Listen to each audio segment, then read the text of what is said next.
I'm Nate Putterbaugh with your sports update. It was the first game in the Battle of Ohio last night, and it saw the Reds snap a 7-game road losing streak, beating Cleveland 7-6. Matt McClain drove in 3 runs in the victory. Game 2 of the series comes your way at 6:10. Chris Paddock is on the mound for the Reds, taking on the Guardians' Gavin Williams. Catch all the action right here on The Fan. Also in Cleveland last night, the Pistons staved off elimination, beating the Cavs 115-94. Game 7 comes your way Sunday night at 8. Also in the NBA, the Spurs eliminated the Timberwolves 139-109.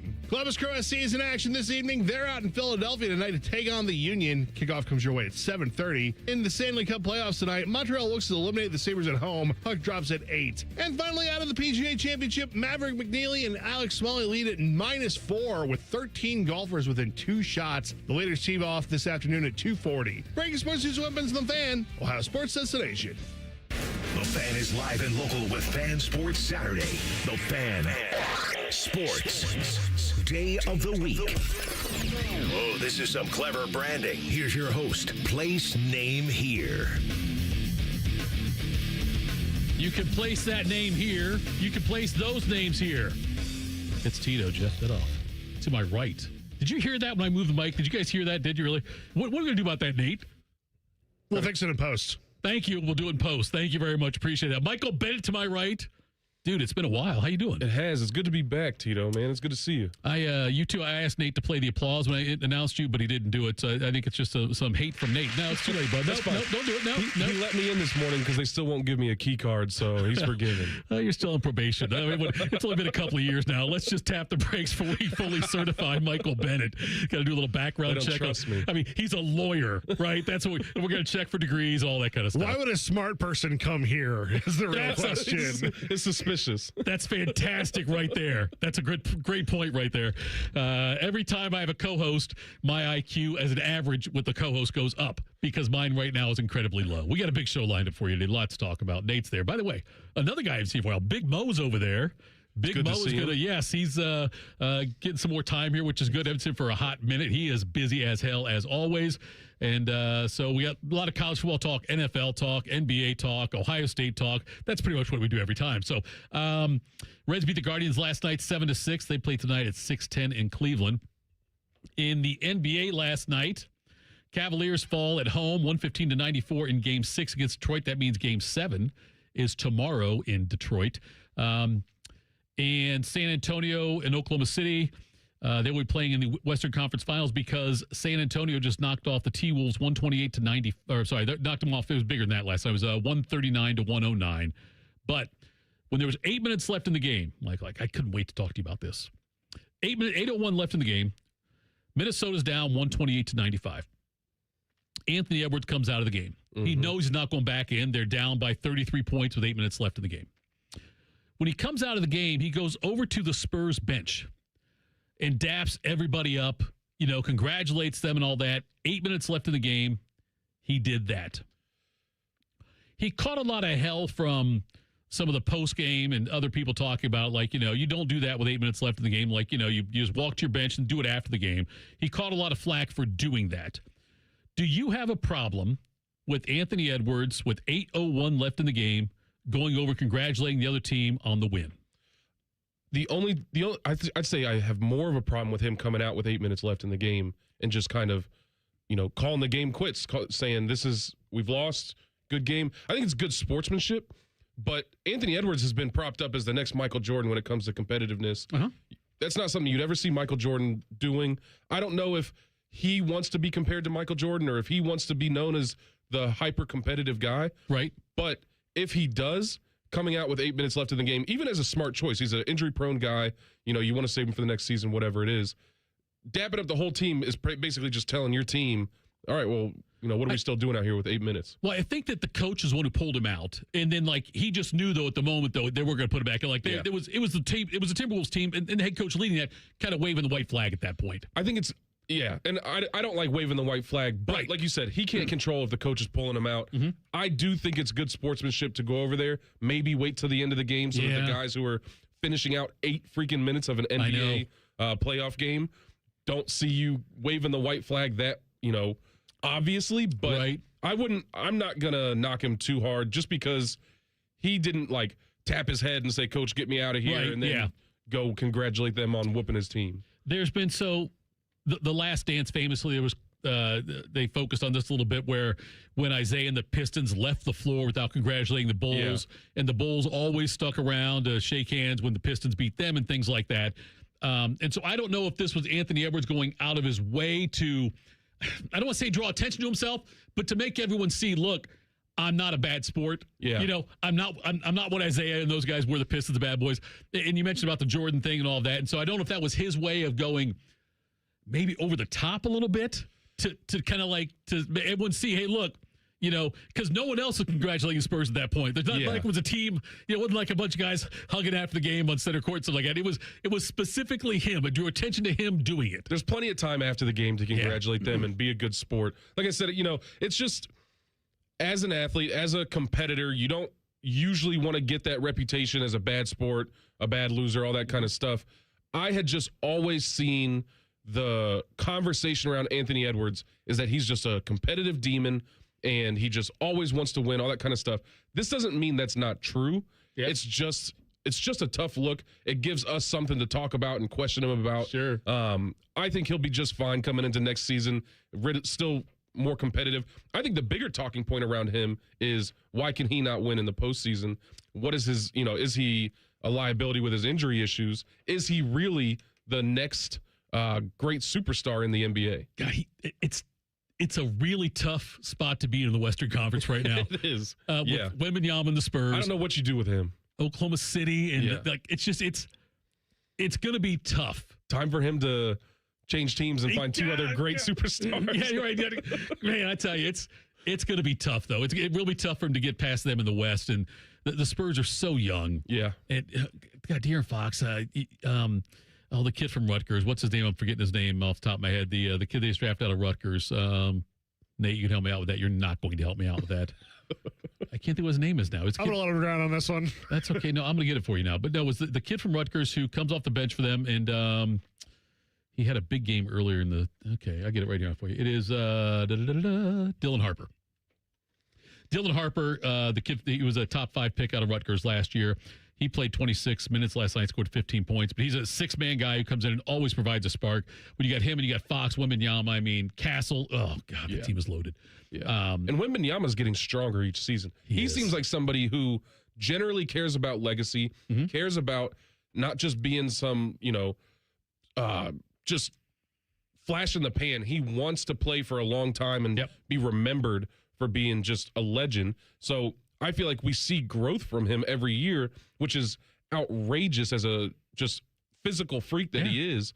So I agree with you that West Division is going to be tough. In the NHL, Buffalo, Montreal, they have Game 6 tonight at 8 o'clock in Montreal. Montreal leads that series 3-2. If necessary, Game 7 will be Monday. The Western Conference Finals are set up already. Vegas plays Colorado. At Colorado has home ice advantage there. Game 1 there is on Wednesday. Golden Knights are coached by former CBJ coach John Tortorella. So he was great here, loved him here, and I know Rothman loves him too. He did a lot of great things with Rothman's causes, and he did get fined though, $100,000 by the NHL, and the Golden Knights are losing their second-round pick in this year's draft for what they're calling flagrant violations of the NHL Stanley Cup playoff media regulations. So the league has a rule that whenever you have a game, a practice, you have to have media availability in the locker room for, I think, 30 minutes after it ends. And I believe the coach also made available in postgame, and Tortorella did none of that. That's why he got fined. He's had a couple of instances like this, but the $100,000 comes out of his own pocket. He's picked up some pretty good fines. I think he's had a $50,000 fine. I think he's had a $25,000 fine as well. With us, yeah. But he got fined for that though. But Vegas, I'm rooting for Tortorella. I loved when he was here. He does a great job. Greatest strategy in the history of the NHL, hiring Tortorella the week before the playoffs. It's amazing that the NHL does everything. He is always at his best when he's fresh with a team, when they're still listening. You have him fresh for the playoffs. Yes. And that's what's great about it. And you won't see that. What you saw in the NBA, I think, recently, somebody fired their coach right for the playoffs. This was in the last couple of years. But you won't see that in the NFL, where a team who's about to start a playoff run would fire their head coach. You won't see it. I don't know if it's because the strategy, like the scheme in an NFL getting on NFL teams is more complicated than maybe basketball or hockey. Like I don't know what goes into a head coach's game plan for a hockey team. But I know that for an NFL, head coaches bring in their own team or their own coaches, their own health people, their own plays, their own defense, offense, all of that kind of stuff. So they don't know how to implement somebody else's system. Because even NFL coaches, it's always blown my mind if you fire an NFL coach within a year, because it's not, in my mind, that's not enough time for them to implement their team, get all their people around them. But maybe that's different for the NBA and NHL. Yeah, it seems like for sure in the NHL, because it happens. It seems like it happens more often than in any other sport where they will do that. And they just tell the guys go skate fast. Right, skate faster. Right. I mean, but you saw like the impact. Like, and I know it was different because it was mid-season, but when the Jackets hired Bonus, when they made their change, what an impact that made right away. Yeah. Now, granted, the end, not so great, but the very beginning of that part of the Bonus tenure was good. And it'll be good again next year. I'm confident in that. But coming up next, we'll stay in the NBA. Should the NBA be encouraging a trade? We'll talk about that next. Fan Sports Saturday on The Fan.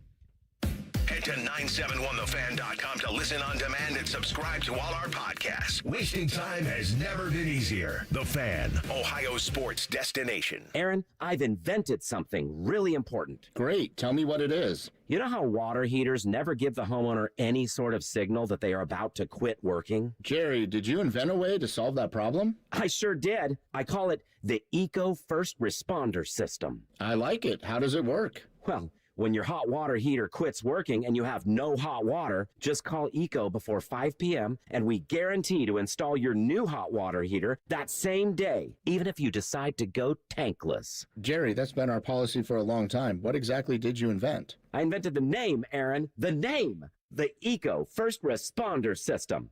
I thought you said you liked it. Sure, Jerry. It's a great name for a really strong guarantee.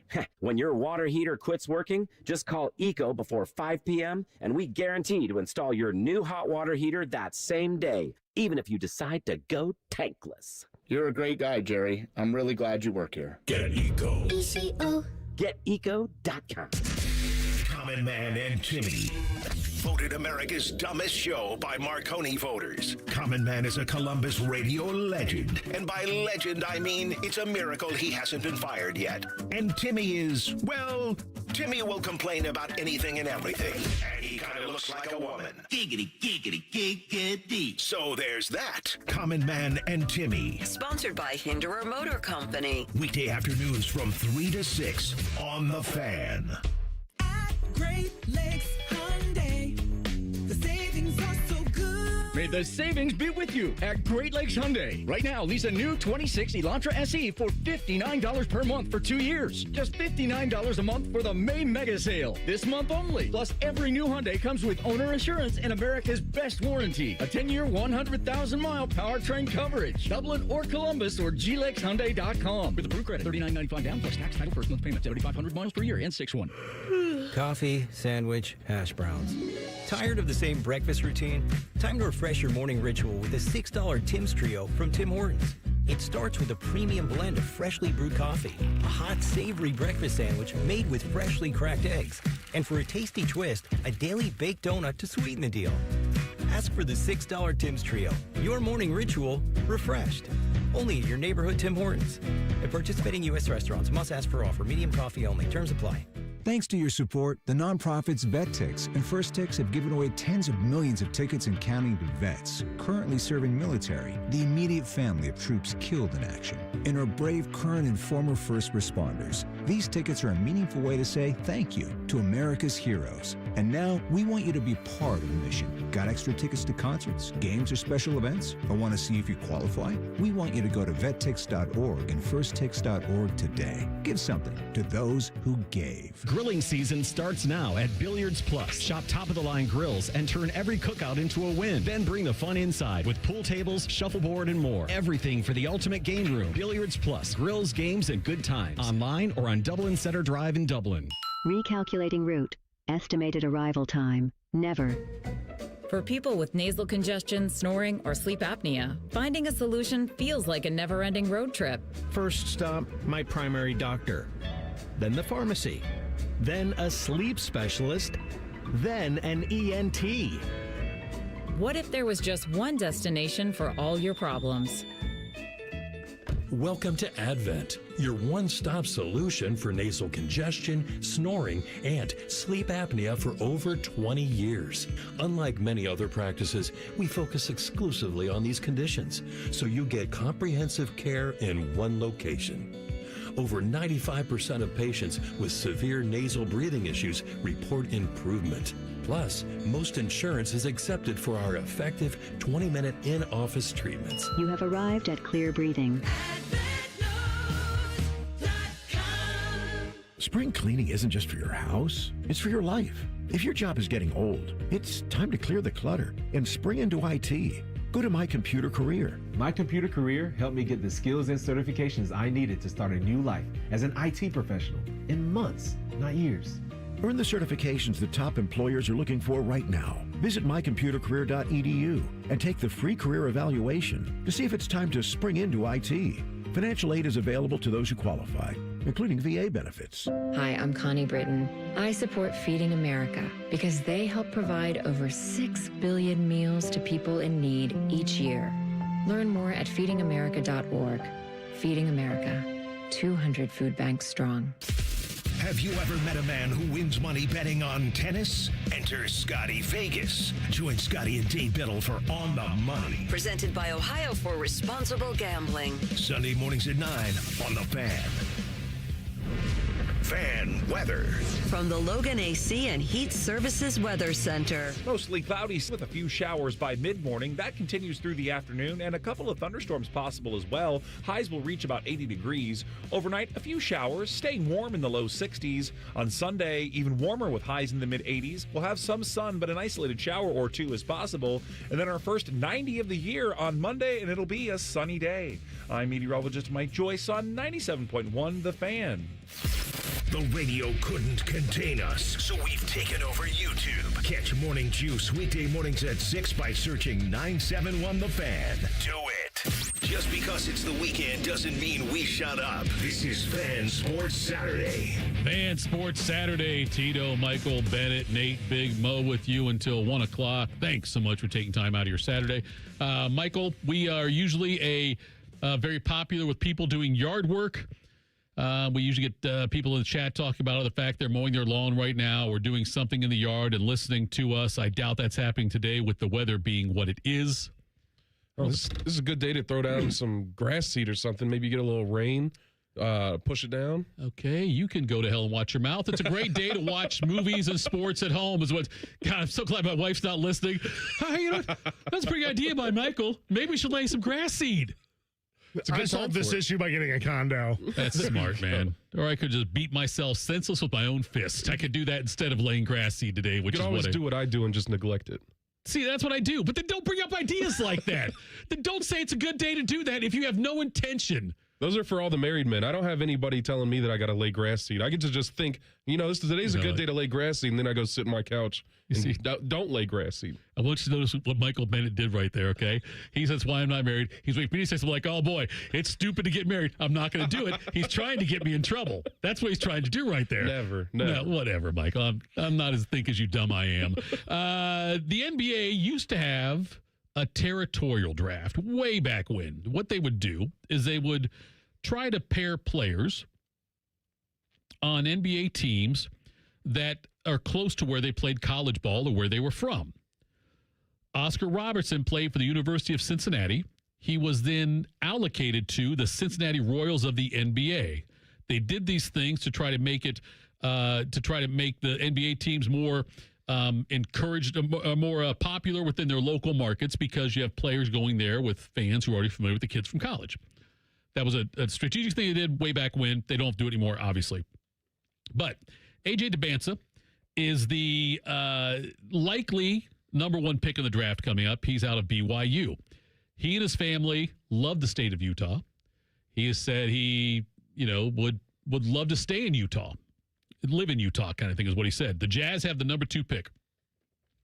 The draft this year looks like it's either Peterson or Debanza likely going number one. Some people like Boozer from Duke, but Washington's got the number one pick. The Jazz have number two. Debanza, Peterson, Debanza. Either way, those will probably be the top two picks. But Utah now is reportedly trying to make a push to get the number one pick to keep Debanza in the state of Utah.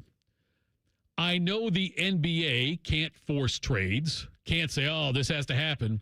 But if I'm the NBA, I am secretly hoping that they get a deal done to where Washington moves to 2, the Jazz go up to 1, and get to keep Debanza there in the state, which would automatically make the Utah Jazz a very interesting place for the upcoming season. I can see why it's so appealing for the Utah Jazz to try to find somebody who is excited about playing for the Utah Jazz. I don't know how much sense it makes to shake up their team that they've so painstakingly built to move one pick up for a guy who's not guaranteed to be picked number one. Especially when, even if Debanza goes, number one overall pick, you can still go get Cam Boozer and a couple other guys who are good options. Sure. It's just, for some of those smaller market teams, you want guys to be excited to grow with you and build with you. So I can see why they might be enticed to make that a sure thing. The Jazz have touched base with the Wizards, according to Mark Spears. And it's the last thing I saw was an offer of they swap picks, and then there's 2 future first-round picks that would go to the Jazz or go to the Wizards in the deal. So the Wizards could end up getting 3 number ones overall, but they 2 future if Washington is sold on Darren Peterson as well, and which would be a smart move then in that case for them to do that. But I would like to see the Debanza. I think it's a fun story when that kind of stuff happens. To get somebody who stays in state. Yeah, it's rare. It is, yeah. So we'll keep an eye on that as it close to the draft. But it looks like it's a deeper draft this year. At least the top 6 are all, maybe top 7, are all potential big time additions for NBA franchises. When I had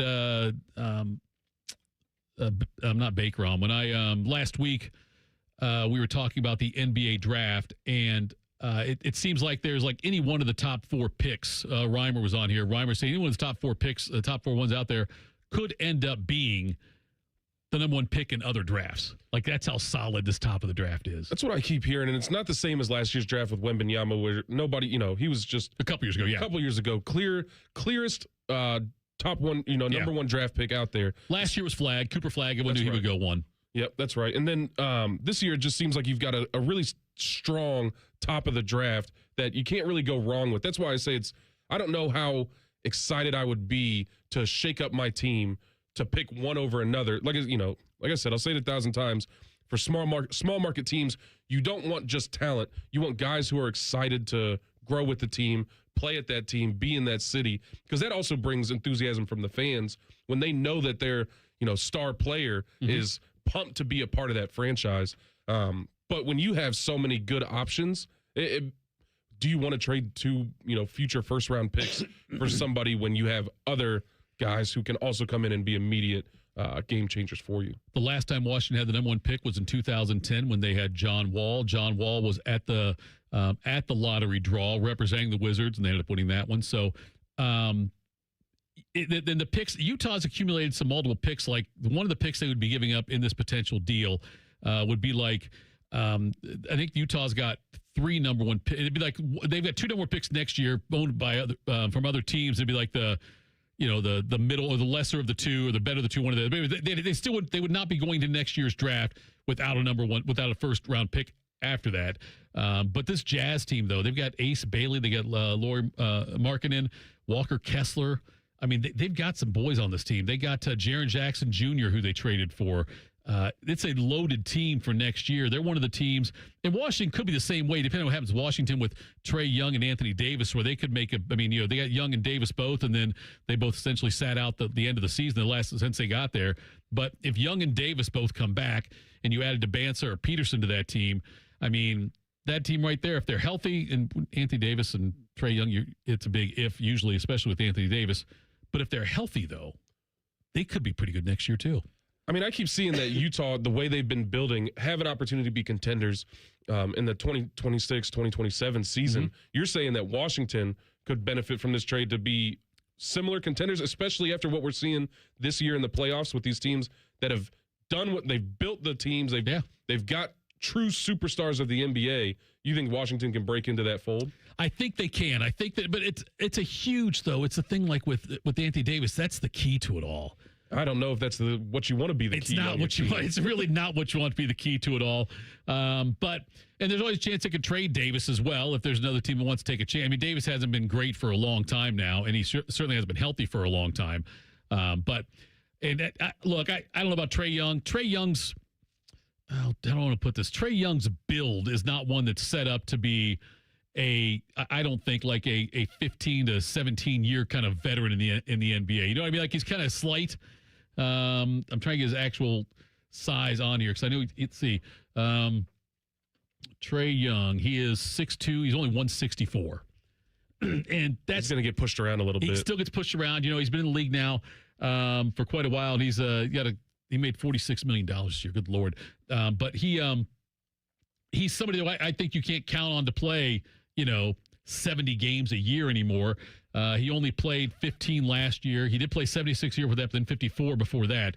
But last year, and he did play 5 games. Washington played 20 minutes a game, averaged 15 points. But Trae Young was a game changer when he's healthy, though. When he is, yeah. For a couple seasons there, he was the next great thing. Everybody was raving about him. So, you always hope that those guys can figure it out, become what people expected them to be. It's just professional sports. You never know what kind of injuries people are going to be dealing with. That's what we're talking about with AD. He's always been incredible, but he can't put a full season together. Over a 3-year span there, Trae Young averaged about 25 points and 10.5, almost 11 assists a game over a 3-year stretch before last year when he had the injury issues and only played 15 games total. So, but yes, you're right though. With him, it's like it's a thing where if he's healthy and if Anthony Davis is healthy, those are all big ifs on all of those things that you look at and you don't know. What to expect on that. Anthony Davis, I mean, what was the last time he played? Let's see, this past season, Anthony Davis, I want to make sure I get the number right because I saw it earlier. He played 20 games for Dallas, got traded to Washington, and then didn't play for them at all. 51 games a year before that between the Lakers and Dallas. He's had games like in 2020, 2021, he played 36. The next year, 40. The next year, 54 at the Lakers. Finally played 76 games in the 23-24 season, but that's a rare occurrence now for him. And the fact that, he's sitting there now, he's 33 years old. He'll turn 34 in March of next year. That's someone you want to count on, I don't think. Also, 24 games last year because he sprained his finger on his non-shooting hand. Right. There are injuries that will put you out. I don't know that that's one of them. Right, I'm with you. For an entire season. Yeah. So you're not trying to build a team around Anthony Davis. Maybe 6 years ago you could still make that argument. Yeah. But I think he's more of come in, hopefully give you 50 games. Right. But I'm not trying to rely on Anthony Davis. Coming up in 2 minutes, some big news off the field and on-ish the field for Ohio State. We'll do that next. Fan Sports Saturday on the Fan. Need a roof you can count on? Ramos Roofing has protected homes and businesses throughout Ohio for almost 20 years. Whether it's a leaky roof, storm damage, new siding, or new gutters to protect your foundation, Ramos Roofing delivers quality materials, professional installation, and honest service every time. Get your free roof or exterior assessment today and ask about Ramos Roofing's no-interest financing options. Call 614-761-7663 or visit online at ramosroofingohio.com. Enjoy more ways to save at Kroger, like low prices in every aisle. And you can clip and save more with digital coupons in the Kroger app. Plus, you can earn fuel points to save up to $1 per gallon at the pump. So it's always easy to save big. Kroger, fresh for everyone. Savings may vary by state. Fuel restrictions apply. See site for details. You can save big on USDA Choice boneless chuck roasts. They're on sale now for just $6.99 a pound with your digital coupon. Limit 5. Kroger, fresh for everyone. Welcome to Hollywood Casino. What can I get you?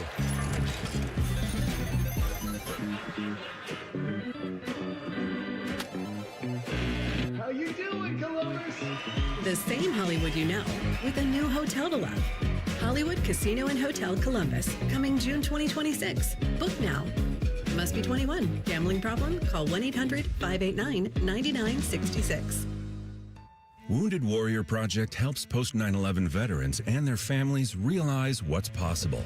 With support and resources that bring warriors together and empower them to become stronger, both inside and out. It's possible to begin healing, to get the help you need, to find peace. And as each warrior's needs evolve, so do we. Because these last 20 years are just the beginning. Learn more at woundedwarriorproject.org/possible. Common man, a radio veteran, has a large hemorrhoid. Timmy Hall, a good, clean boy, moonlights as man's hemorrhoid. Common Man and Timmy. Weekdays at 3. The Fan. Instead of annoying national people talking to you this weekend, we've opted for annoying local people. This is Fan Sports Saturday. Fan Sports Saturday. Michael, when I saw this story, I knew we'd have to talk about it today. I know, it's about time. The new Unis. I like them. I like the larger stripes. I think it looks good. I've always loved the black uniforms. I was so upset that they waited until I left to get new black uniforms. Right. But I like that they're part of the rotation. They last wore them in 2022, the black uniforms. They were introduced in 2015. Black helmet, black jersey, black pants. It's called Tunnel Vision. I think it's a nice look, too. I don't like it every week, obviously. No, those aren't really our colors. Right. But for those special games and night games, something like that, I think throwing in the black uniforms, I just think it looks sleek. It looks cool. I also like the all red uniforms. Yeah. I think that's a great look for us. And then you got your classic combinations, the all white, and then, obviously scarlet and gray. But the black uniforms and the all red uniforms, I think, are a great addition. And then the, thicker stripes, I don't think anybody's like, I don't know. It's not the biggest deal in the world, but it is nice. I think the stripes make the uniform, like for most of them. The thicker stripes? Yeah. Well, there we go. We got somebody who does think it's a huge deal. You've got now the core home and the core road jerseys. The home uniform is silver helmet, scarlet jersey, gray pants. And the core road, the standard road, silver helmet, white jersey, gray pants. You've got the Scarlet Rush, which you mentioned, the silver helmet, scarlet jersey, scarlet pants. And you've got the Sub-Zero. Ooh, that's a cool silver helmet, white jersey, and white pants. The last time the first time they wore the Sub-Zero was when they beat Michigan State 52-12 during the 2020 season. The Scarlet Rush they wore against Tennessee in the 2024 playoffs. I remember wearing the all white outfit. I'm pretty sure at Penn State. Oh, you did? Yeah, it said the last time they wore it was. It said debuted here. No, it did say debuted here. I don't know. It says, maybe it's like something special about the Sub-Zero ones. Yeah, maybe it's what they called them. It's changed the name there. Yeah. But yeah, I like the Tunnel Vision one too. The only thing I want to make sure they don't do is don't wear it for a noon home game. No, those aren't a noon home game. You cannot wear them in that sun like that. You've got to save. It's for a the night game. It's a night game outfit. Yeah, it is. And for all the crap that that the athletic department takes, Ross Bjork specifically. He came under fire last year for all the changes he made to the game day experience. Mm-hmm. And for years, fans complained about how boring it was on game day. Oh, it's dead in there. People sitting down. It's bland, nothing exciting. And so Bjork in the athletic department looks at all this, and last year made some big changes. Mm-hmm. The victory bell, some of the things that Brutus is doing, when they're playing the music and whatnot. They made huge changes last year, and fans complained, oh, what about tradition? How could you do this? They all said before the season. I didn't hear a lot of complaints during the season about it, but as soon as he made the change, all the people are complaining about, oh, it's so dead here. They got to change it. Bjork says, okay, we're going to make some changes. Oh, what about tradition? You can't do that. You're never going to get it right? No. Everybody's going to have something to say about everything. I went to a couple games last year. Yeah. I thought it was a good experience. Right. I was not upset with it. I felt like, I don't want it to turn into a WWE experience, but I thought the guys coming out was a lot of fanfare. They tried to keep people engaged in between plays because there's so much downtime in a football game. I thought it was a pleasant experience. Usually I just want to be sat on my couch watching a game, but that didn't seem like the worst, option to actually go to the game and hang out there, get into it, especially that Texas game. I thought that was an incredible atmosphere. That's the easiest way, though, to have a better atmosphere. Just have better teams, better opponents. You know what I mean? That's the easiest way to do it. But you're right. You can't win. It's like Ross Bjork is going to, and look, it took stones to make the moves he made. I like it. I still wish he would embrace the villain. And when Bowling Green plays here in 2027, I want to see him invite Eddie George to ring the victory bell before the game, which will never happen. I get it. But the coach of Bowling Green will not ring the victory bell for Ohio State before he plays his team. But I would love for him to embrace the heel turn WWE villain. And he dots the I. Right, do something like that. Absolutely, yes. Do something like that. Retire his jersey or whatever. I don't know. Maybe it's already retired. If it's not already retired. Yeah, it's not already retired. It should be. But so the uniform thing is something fans have clamored about for a while.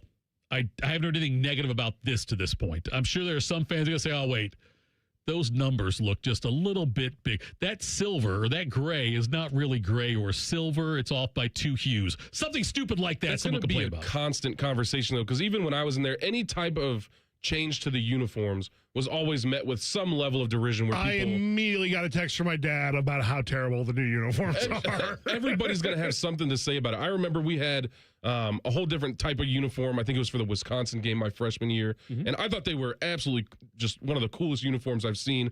But it's that conversation about tradition and why would you change what was good and all that kind of stuff.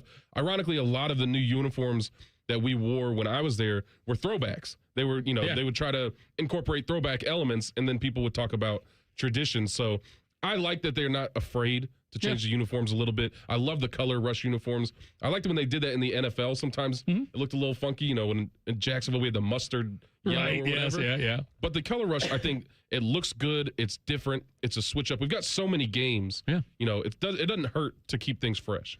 The World Cup is played, they specifically say the games have to be on grass. Yeah. Okay, for World Cup games. There are some venues where World Cup games are being played in this upcoming World Cup where they have to bring in grass and replace it. Ohio State is replacing their turf, which I think is great, but if the World Cup will do that, I'm glad Ohio State's changing the turf. Good move. Change as often as you can. You got to keep guys healthy, and there's always changes in how the turf is constructed, what's safer, what's better, what feels more like grass. But the thing that feels the most like grass is grass. That's breaking news on that. So if the World Cup can say, we're going to these stadiums, these domes, whatever, and it's going to be grass, why the hell does the NFL and college football do it? The NFL, it's just cost-cutting measures. It takes so much to maintain grass. Right. Especially, I would assume, up north is a lot more difficult. But you've got a lot of – there's a huge push by the NFLPA and the NFL players to get grass on the fields because, I mean, the studies will show you every time that there are more injuries on turf. So, and I don't know how much could the cost – how much money could they be saving if you've got to redo the turf every 4 years? Right. I have no idea how much turf costs, but – It really is like player safety. I am a big proponent of grass. When you're young, you don't think about it too much. Right. In high school and college, I'm like, oh, what are these guys complaining about their knees and everything? Right. And then you get a couple years in the NFL, you're like, oh, all right, knees, toes, ankles, all of them are hurting more unless you're, lucky enough to be in one of those divisions that has more grass fields. When you're in high school, if you go play on turf, it's usually a big game. It's a big game. It's because it's either a bigger stadium, a newer stadium, or it's like a college stadium. Yeah, and turf makes you feel fast. You feel like you're flying on turf. Right. Just because your cleats will stick in it better, so your get off is better. Yeah. You can dig your cleats into it, but on grass you're just pulling up grass a little bit. Right. Feel like you're running in sand, you get a little bit more tired. Yeah. So as a young guy, I love turf. Right. But then as you get older, that the force that you're putting through the ground goes up, and it just really starts wearing on your joints. It is so amazing what they used to play on. Literal concrete with carpet. Yes, that's all it was. It is insane. Yeah. And if you ever hear players talk about that play back in there, it's you're playing on concrete is all you're doing. There was almost no cushion. They didn't even have cleats. It was the AstroTurf feet, like shoes. Yes. I don't know how guys were able to do what they were doing at such a high level on. It was just concrete, Tito. People were so stupid because everyone thought it was a good, like, oh my gosh, the Astrodome. You know, look at this. The turf. They did try to grow grass in the Astrodome at one point, and obviously it didn't work out. But yeah, it was but the fact that was thought to be such an innovative thing. Yeah.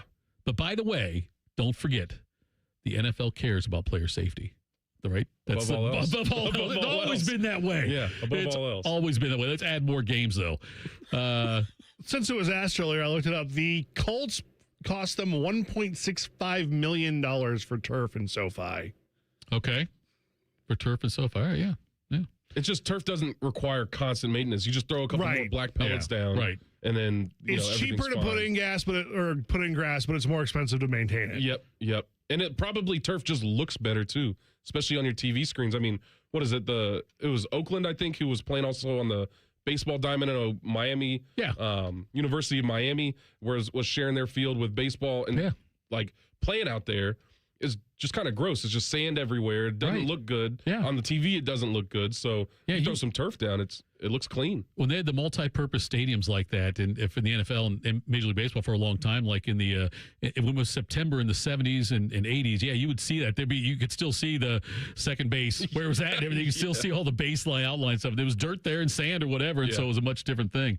Coming up next, more breaking news. Lane Kiffin put his foot in his mouth. We're going to devote an entire segment to the stuff that he said and tried to take back last week. I've got some thoughts, Tito. Good. That's good to hear. We'll do that next. Fan Sports Saturday on the Fan. We're known for three things: games, conversation, and Common Man yelling about things only he cares about. The Fan, Ohio's sports destination. Spring cleaning is when homes get a new twinkle in their eye, a new spring in their step, a new color in their cheeks. Call 1-800-GOT-JUNK. We'll be there before you hang up the phone. When that shiny truck from 1-800-GOT-JUNK arrives at your house, it's a sign of a new beginning, a clean start, a breath of fresh air. When your home feels clean and happy, the people inside feel clean and happy too. We make junk disappear. All you have to do is point. Call 1-800-GOT-JUNK or visit us at 1-800-GOT-JUNK.com. There's an old story about cat toys that's been retold for over 20 years because it perfectly explains who we are. This is Dennis Sullivan, president of Care Heating and Cooling. Years ago, a couple who shared their house with 3 cats had another company out to look at their furnace. After working on it, the technician said it was dangerous and had to be replaced. The couple called Care for a second opinion, and my dad Mike went out to help them. When he inspected the furnace, the cause of the problem became obvious. A cat toy had been stuffed into the heat exchanger. With the toy removed, the furnace ran perfectly. Now, how did the toy get there? You can decide for yourself, but here's what mattered then and still matters now. The first company paid commissions to their service techs to sell new furnaces. At Care, we pay our technicians to fix furnaces, not sell you a new one. And if a new furnace is needed, our team of replacement specialists will advise you on all options available and help you make your best choice. Care Heating and Cooling. Call 1-800-COOLING when you need a company you can trust. What does it mean to give 100%? It means giving everything you've got, every single day. That's why the V Foundation gives 100% of every dollar donated directly to cancer research. So no matter what you give, we give 100% for life-saving research victories, 100% to making new discoveries that lead to innovative treatments, 100% to groundbreaking cancer research that could one day save someone you love. We know cancer research is working. Over the last 30 years, an estimated 4.5 million lives have been saved thanks to game-changing research breakthroughs. But there is more work to do. That's why the V Foundation gives 100% of every dollar donated directly to cancer research. We will always give 100% to accelerate victory over cancer. Don't give up. Don't ever give up. Donate today at v.org. Being diagnosed with leukemia, lymphoma, myeloma, or one of over 100 other types of blood cancer makes people want more time to do the things they love. That means more time to be artists, prom dates, world travelers, and moms. We are Blood Cancer United, the world's leading organization focused solely on blood cancer research, support, and advocacy. We do the most for more people with blood cancer, so people with blood cancer can do more of whatever they want. Blood Cancer United. Join us at bloodcancerunited.org. Save big money on outdoor storage when you shop at Menards. Suncast sheds have the storage space you need for any backyard. Whether you're protecting bikes and toys or storing yard tools, Suncast's selection of durable, low-maintenance sheds come in a variety of styles and sizes to fit your needs. Pick up an in-stock Suncast storage shed today and check out our weekly flyer on Menards.com for all our great deals happening now. Save big money at Menards. Coffee, sandwich, hash browns. Tired of the same breakfast routine? Time to refresh your morning ritual with a $6 Tim's Trio from Tim Hortons. It starts with a premium blend of freshly brewed coffee, a hot, savory breakfast sandwich made with freshly cracked eggs, and for a tasty twist, a daily baked donut to sweeten the deal. Ask for the $6 Tim's Trio. Your morning ritual refreshed. Only at your neighborhood Tim Hortons. At participating U.S. restaurants, must ask for offer. Medium coffee only. Terms apply. Join T-Bone and Tyvis mornings on The Fan for football, food, and fun, featuring T-Bone. Now, when you were talking about the football stuff, I was listening, but when you said Waffle House, I leaned forward in my chair. And national champ Tyvis Powell. I was staring myself in the mirror for a good 10 minutes today looking at it. Where they solve all the world's complex problems. We're not putting the toothpaste back in the toothpaste container. Sponsored by Capital Ford of Columbus. Football, food, and fun with T-Bone and Tyvis. Weekday mornings from 6 to 9 on The Fan. Two guys drove to work. Neither guy wore a seatbelt. One guy got a ticket. One guy didn't. The same two guys drove home. One guy wore a seatbelt. One guy didn't. One guy made it home. The guy not wearing his seatbelt didn't.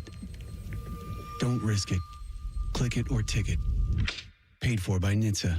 Rockman and Ice. In or out on dating somebody taller than you? My ego wouldn't be bruised walking into places and people saying your girlfriend's so much taller than you. I don't care. Rockman and Ice. Weekdays at noon. Sponsored by Pella Columbus. The Fan.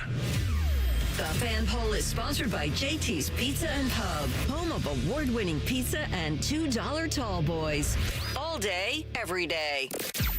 Sports talk, weekend style. You're listening to Fan Sports Saturday. Fan Sports Saturday. Tito Michael Bennett with you here until 1 o'clock. Lane Kiffin, the former insert school here coach, because he's been to a lot of places. He did an interview with Vanity Fair. Why? I don't know. Because it's Lane Kiffin. Because it's Lane Kiffin. That's a good way to look at it, yes. Vanity is a key word there. Yes, that's very fair. Here's something he said about his time at Ole Miss.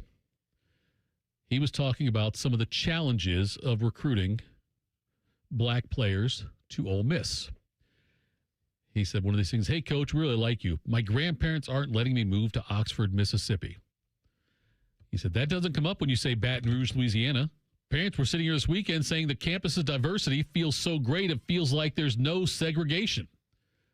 That's what he said in the Vanity Fair interview. Now, he came back again then and apologized after all the backlash from it. This is what he said. I really apologize if anybody at Ole Miss or in Mississippi was offended by that. In a 4-hour interview, I was asked a lot of questions on a lot of things, and Ole Miss has been wonderful to me and to my family.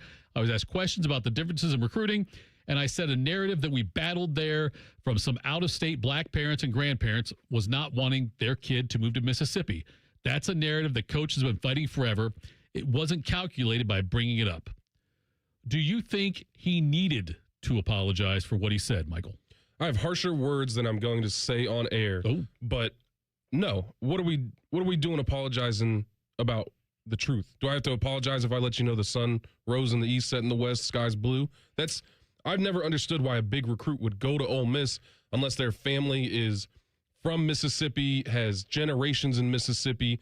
It is well known what Mississippi is known for. Mm-hmm. I felt the same way about Alabama. I think the biggest draw for Alabama was Nick Saban and his winning record, and guys would, weather the storm to go play at a winning record and go to the NFL and be all-stars and all that kind of stuff. But I don't think it's surprising at all that Baton Rouge, Louisiana feels more like home or is more welcoming to black athletes than Deep South Mississippi. And having to apologize, he didn't say the state of Mississippi is racist and have go in on everybody who lives in Mississippi. He simply said that it's a harder sell for black recruits to go to Mississippi. Ole Miss, which are they not the Rebels? Is that not their mascot? Yeah. Do they not have Confederate flags everywhere? I don't know why that's a controversial take. Just a minor devil's advocate. Someone remind Lane Kiffin why they're called the Tigers. Yeah. I mean, we're in the SEC, right? Like that's. I think you're going to have a hard time virtually anywhere you go in the SEC without having some kind of that history. But Baton Rouge in general, it just doesn't. It doesn't have the same culture. I've got a lot of friends who went to LSU, who loved the culture there, loved the history there. Probably to a certain level, right? But Ole Miss has never been anything but what it is. My issue with Kiffin and the way he did this, but this is textbook Kiffin, is that he will say some things after he leaves. There's no way in hell he would say while he was there. Of course, okay. Yeah, of course. But Lane Kiffin, if I'm not mistaken, when he's at Ole Miss and doing what he's doing, he might be the most popular and most powerful man in the state. Mm-hmm. Why didn't he try to do something about this? Why didn't he come out while he was there and say, you know what? We've got to change this. This is ridiculous at Ole Miss. I'm the head coach here. I'm tired of the racism. I'm tired of the fact that people won't. We need to change this. And stand up and say, I am not in favor of this. This is not how I do things. This is not how I want this school to be. And get in front of it and say, I can impact change. I can make changes here, and then do that. I don't think Lane Kiffin cares about racism. I'm not saying I'm not saying he doesn't care. I'm saying I don't think he would put his, neck out there to move the world forward to be more welcoming. I also don't think he was a good enough coach to be able to demand anything like that at Ole Miss. He was a good coach, right? But you need a couple titles under your belt before you start trying to change the hearts of a state like Mississippi. But even if it's disingenuous, I'm not saying it would be. Even if it was disingenuous, though, it would help his recruiting if Ole Miss was more welcoming to people of color. Yeah. Right. And so even if he's not taking a moral stand, he's just taking like a professional, selfish stand, which Lane want to do sometimes. But if he's just going to do it that way, though, it's still like just come out and just speak out against it while you're there. Just say this is just wrong. For the optics. Yeah. Just say, you know what? Past coaches had to deal with it. I don't want to deal with this. I think you start running into alienating boosters when you start doing that. All right. And in a game where you got to pay players, I'm going to, once again, I don't want to make too many assumptions about Ole Miss. Sure. But I'm going to go ahead and say a lot of the money that's flooding into Ole Miss probably isn't interested in those social issues. Probably white money. Probably a specific type of white money. So I think that's a calculated thing for him as well, is you don't even want to talk about race when you're at Ole Miss because you don't want to alienate that kind of money. You don't want to alienate that fan base. But at LSU, while I'm sure that they have similar boosters to a certain extent, similar fan bases to a certain extent. Right. It is very much a more diverse crowd than Ole Miss, especially when it comes to the old money in Ole Miss. Stuart Mandel's mailbag he does in The Athletic was asked an interesting question about Kiffin. And it was said, in your opinion, who has had the better coaching career, Lane Kiffin or Lincoln Riley? Both are considered offensive geniuses. Both made controversial coaching moves and both face high expectations. Who's had the better coaching career, Lane Kiffin or Lincoln Riley? That's the correct answer. Okay. Look, Lincoln Riley had produced Heisman Trophy guys. Obviously, success at Oklahoma, made the playoffs a couple times. I was going to say, the actual answer is Lincoln Riley. He's actually won something. Well, yes. At Oklahoma, the last 3 years with USC are not promising. Good. Yeah. Lane Kiffin has been to obviously more places. Did not have consistent success. He did have some at he was at Central Florida. Is that right? Florida Atlantic. Florida Atlantic. He had success there. Yep. Had success at Ole Miss. Yep. So he's also had success, but he's just bounced around more. Lincoln Riley, though, had, you would say, I would think, better resources everywhere he's been versus what. Lincoln Riley's in a tougher conference, though. He's in a tougher conference, yes. But friendly reminder, Lane Kiffin coached for the same school. He did, no doubt. Very briefly, until he got fired. But not when USC was in the Big Ten. Right. They were in the Pac, whatever the number was, 12, 14, 18, whatever it was. Notoriously the weakest conference. Yeah.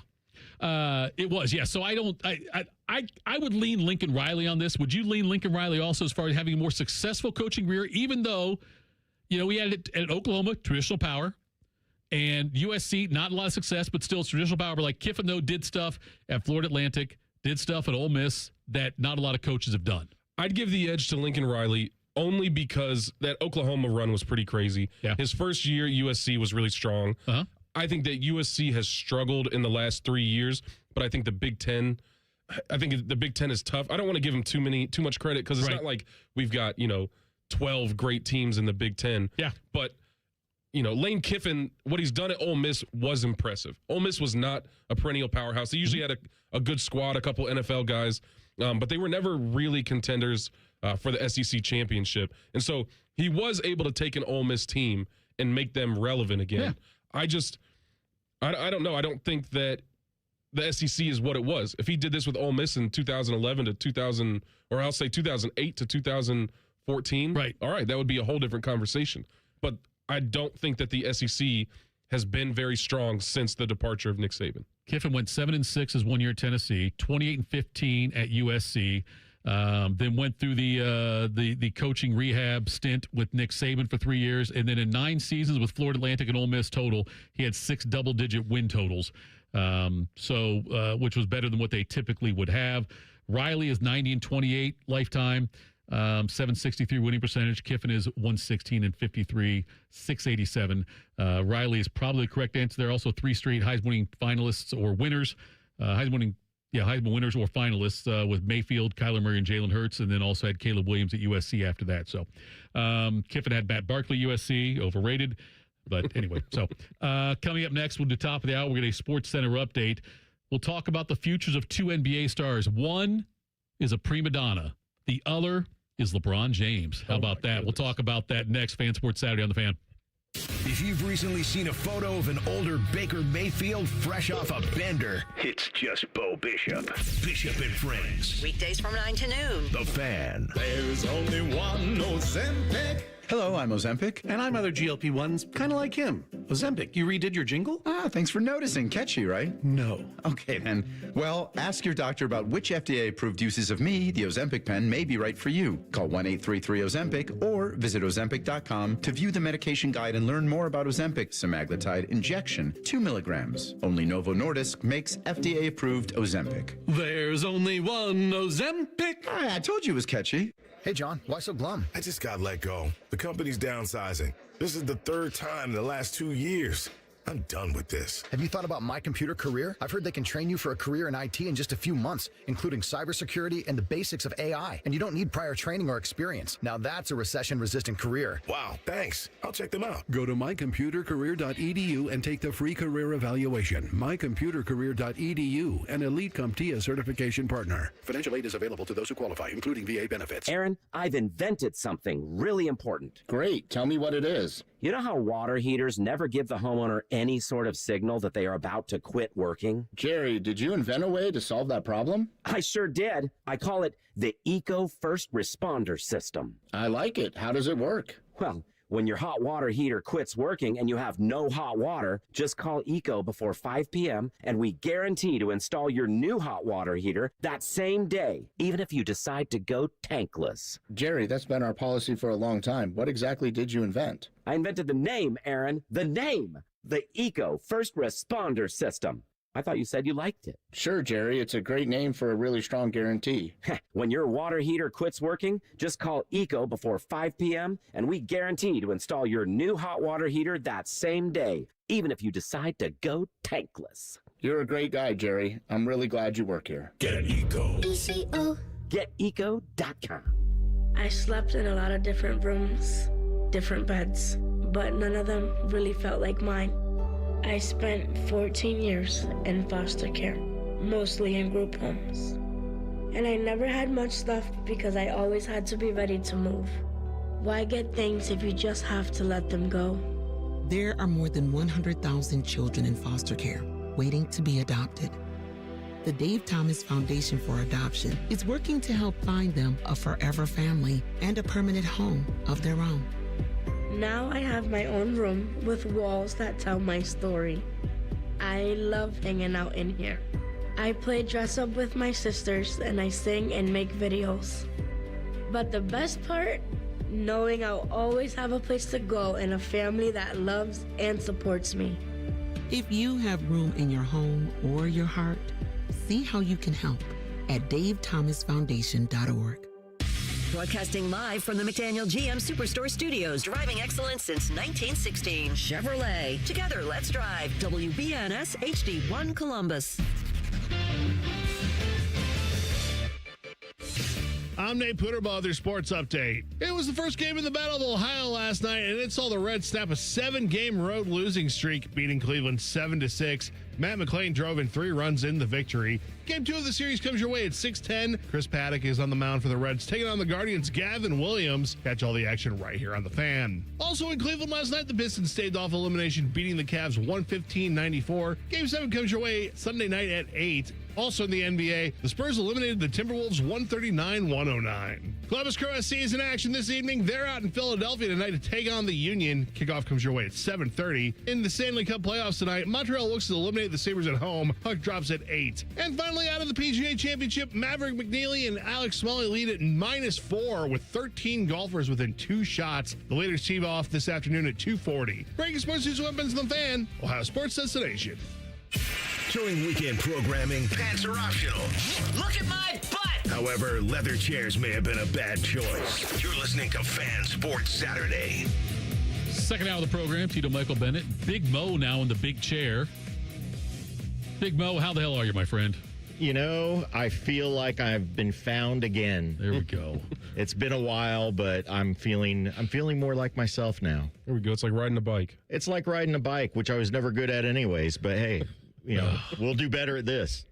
I've got a great bike story at some point. I think I said it on the air before, but it's an embarrassing bike story by me. Anyway, Milwaukee Bucks, Michael, they they obviously had a pretty good team with Dame Lillard and Giannis, and then Lillard gets hurt. They end up trading him away to they actually released him. Sorry, they released him, did the buyout thing with him. And Giannis was thinking about, well, should I go somewhere else? Do I want to stay here? Can we win? And so Milwaukee went out and signed Miles Turner in the offseason to a 4-year deal worth $108.9 million. Took him from Indiana, one of the rivals there from Milwaukee in the Eastern Conference. And so they bring in Turner to appease Giannis and try to convince him, hey, we're serious about winning here. Miles Turner was talking about, he was on a podcast with Breanna Stewart, and it's called the Recognized Game podcast. And he was talking about Doc Rivers, who was the coach for Milwaukee up until the end of this season when he was in, they chose not to continue the relationship. This is what Miles Turner went out and said that the Doc Rivers didn't find anybody and said Giannis would just show up whenever he wants. He said guys were late all the time. Guys were showing up to film whenever they wanted to show up. Guys were missing meetings. It was one of the craziest things I personally ever experienced. Stewart asked him who was most likely to be late. Turner said it was an easy answer. This is what he said, Giannis. Giannis is going to show up whenever he wants, really. I think that this kind of just came with the territory and once I saw what was going down, I was like, hey, man, more power to you. They ain't going to find you. Blank, do what you do. It was crazy. Guys were an hour late to the plane. It got to the point where I knew not to show up until an hour after they said the plane was taking off. It was crazy. He said Giannis would show up late all the time. Any other team I've been on, guys got fined. There was a sense of order and a sense of understanding. So, yeah, you're late to the plane, fine. You're late to treatment, fine. You're late to film, fine. But I personally did not experience that last year for the first time in my career, so we'll see what Taylor Jenkins does, our new coach. He called out Giannis there. That's a bold stance, yeah. It is. And he's right. He's not wrong. No. But less podcasts. Yeah. Just, say it to his face. Doesn't sound like he approached Giannis and said, hey, you're the big man on this team. Yeah. We need you to be more consistent. People are going to follow what you do. He decided to air that out on a podcast. I don't think that's a good way to go about it. But I don't think he would say it unless he was very sure Giannis isn't coming back. Yeah. Yeah. Because Turner's there 4 years, $108.9 million, and Turner's contract is not something the team's like, oh, he's underpaid. This is an accurate valuation for him. People looked at it like an overpay, like the Bucks did it because they were desperate to show Giannis, hey, we're going to get you help in here. It's also not a good look for Miles because if he's not, a star player, he's a $2 million guy. other teams aren't going to want to come in if you're telling all the secrets of, the inner workings of a team and calling people out, especially your star players. It's an awful look for Doc Rivers, if all this is true. I don't think Doc Rivers has ever looked great. He hasn't. And he's a former player. Yeah. And so he's going to be a player's coach, supposedly. And unfortunately, this is what players' coaches do a lot of times. Yeah. When I was in Jacksonville, we had that situation with Gus Bradley. Gus Bradley is an incredible man. Okay. Great defensive coordinator, struggled as a head coach, and he struggled as a head coach because he was a player's coach. And I still remember there was a game or a practice when we were all supposed to be in the same outfits, all that kind of stuff. I think it was just a walkthrough. And we had just drafted Jalen Ramsey. Superstar, absolutely incredible. And he decided to wear whatever he wanted to wear. And we had a guy, Malik, who had just won a Super Bowl with Denver. Okay. He believed in leadership. He was like, all right, I'm a $90 million guy. It's my job to lead this team and to make sure everybody is buying in. And he tried to get on Jalen about, hey, this was our outfit. This is what you wear out here. I don't care what pictures you're trying to take. I don't care about any of that. Right. Go put on your right shorts, and then you can come back out here. And the coaches had to tell Malik Jackson, hey, calm down. He's fine, blah, blah, blah. And it really hurt the team's mentality when you start seeing, oh, all right, I know he's good, and I know he's high paid, but he gets to do what he wants while we're all held to a high standard. Right. It really starts getting into guys' heads, even if they try not to think about it. If you understand that I'm not the same as Jalen Ramsey, right. I understand that he's a better player, all this kind of stuff. It is a poison to the team when the star players get deferential treatment. And that's the thing. It's like, and Giannis publicly, this is the worst I've ever heard anybody speak of Giannis. Yeah. Giannis has seemed like statue worthy, not just for the Bucks, but for the whole city of Milwaukee. Like, he's just a guy who gets in trouble. Never gets in trouble. Says he loved living there. Yeah. I remember seeing a 60-minute special on him years ago where it was like he just talked about his affinity for the city of Milwaukee, how much he enjoyed being in, not being in LA or New York kind of thing. He was in this and he felt embraced. He embraced the city, felt the city embraced him. And it's poisonous because, Turner, and I'm not saying Turner's always, I have no idea what Turner's background is as far as always being a rule follower, never in trouble. I'm not sure about any of that kind of stuff. But the fact that Turner then said, you know what, I can show up an hour late because I know we're not leaving because Giannis won't be there. Yep. They're not leaving without Giannis, and I'm not getting fined, so the hell with it. That's how it poisons it. Yep. And if you're not trying to be a championship team, it's okay. Giannis is going to go have some incredible games. You guys are going to sell some tickets. Everybody wants to see Giannis. Mm-hmm. But if you're trying to be a championship team, then the star player has to be the one driving the culture. And it sounds like whether you like it or not, the star player is going to drive the culture. It's just what culture are they building? Right.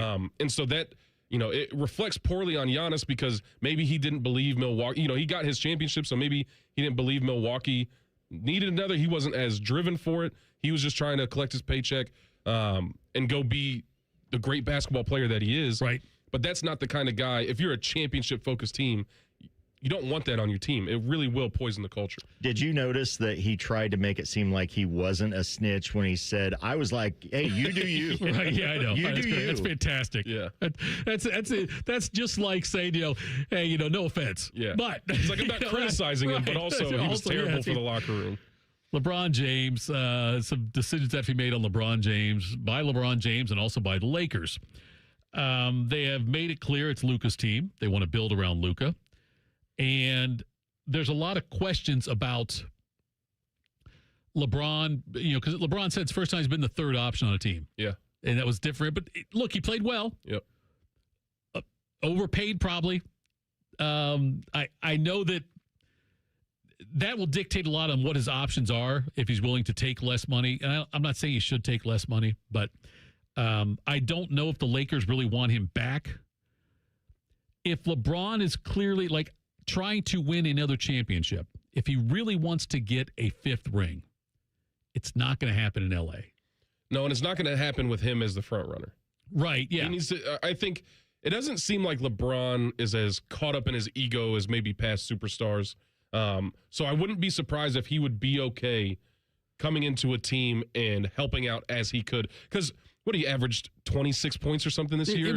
Something outrageous for a 41-year-old man. Right. So he can play for another 6 years, and Obviously, his salary is going to have to come down if he's going to be given a 10-point kind of game or 10-point-a-game kind of performance. But if he can put his ego aside and just wants to play basketball, I don't think there's any need for him to retire anytime soon. But you're not building a team around LeBron anymore. LeBron averaged this year. First of all, he played. Let me see here what it was here because he. Let's see here. I'm gonna call it here because he played. He's still playing like ridiculous minutes. I thought he averaged like 26 points per game in the playoffs or something like that. In the playoffs, he was at 23. Yeah, I mean, what are we talking about? That's ridiculous. 41 years old. Regular season, he played 60 games, 33 minutes a game, 20.9 points, 6.1 rebounds, 7.2 assists, 1.2 steals per game. I'm still paying that man. I want him on my team. Where would his best chance be to win a title? Would it be Cleveland if they keep all the other pieces in place? Would it be the Knicks if he takes a pay cut? But those spots right there, he'd have to take a pay cut.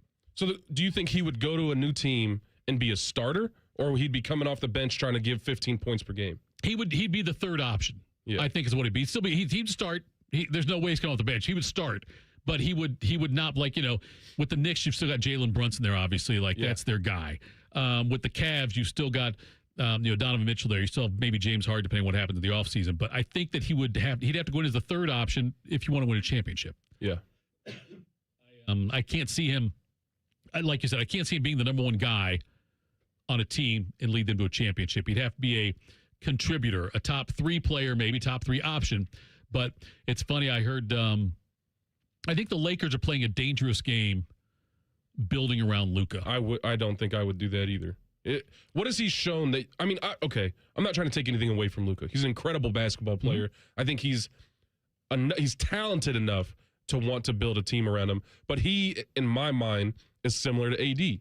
If he's got injury issues, I mean, what was it for 3 seasons? The man was like 30 pounds overweight. Yeah, he turned it on this year. He took it seriously. But I'm pretty sure they had to throw the book at him when they're saying we're going to fine you or this and that to get him to lose some weight and take his career seriously. So I don't know if that's somebody you trust with your franchise. Now, what do you do with him? Because you can't bring him into your team to not be the number one guy. He's too talented. He commands too much money. Mm-hmm. But I don't think that's going to be a winning recipe for the Lakers. I think that LeBron there would be helpful for Luka because LeBron is such a consummate professional. I don't personally think I would move on from LeBron if I was the Lakers. Maybe just renegotiate a contract.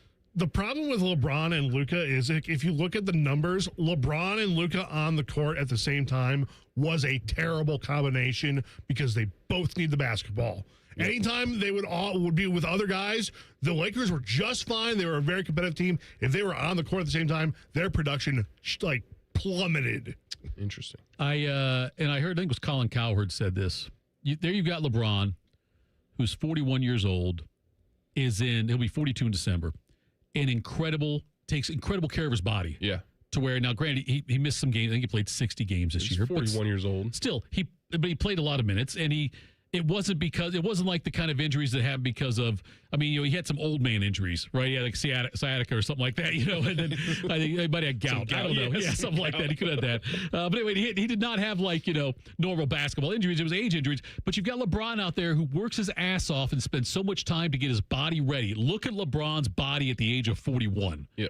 And you got another guy who's 27 years old, Luka, who can't stay healthy, he can't stay in shape, and you're going to choose to build around that guy. Yeah. I'm not saying you should build around LeBron, but I'm saying I think building around Luka is going to prove to be a mistake by the Lakers. It's such a trap, though, because he's just so talented. You've already given him a whole bunch of money.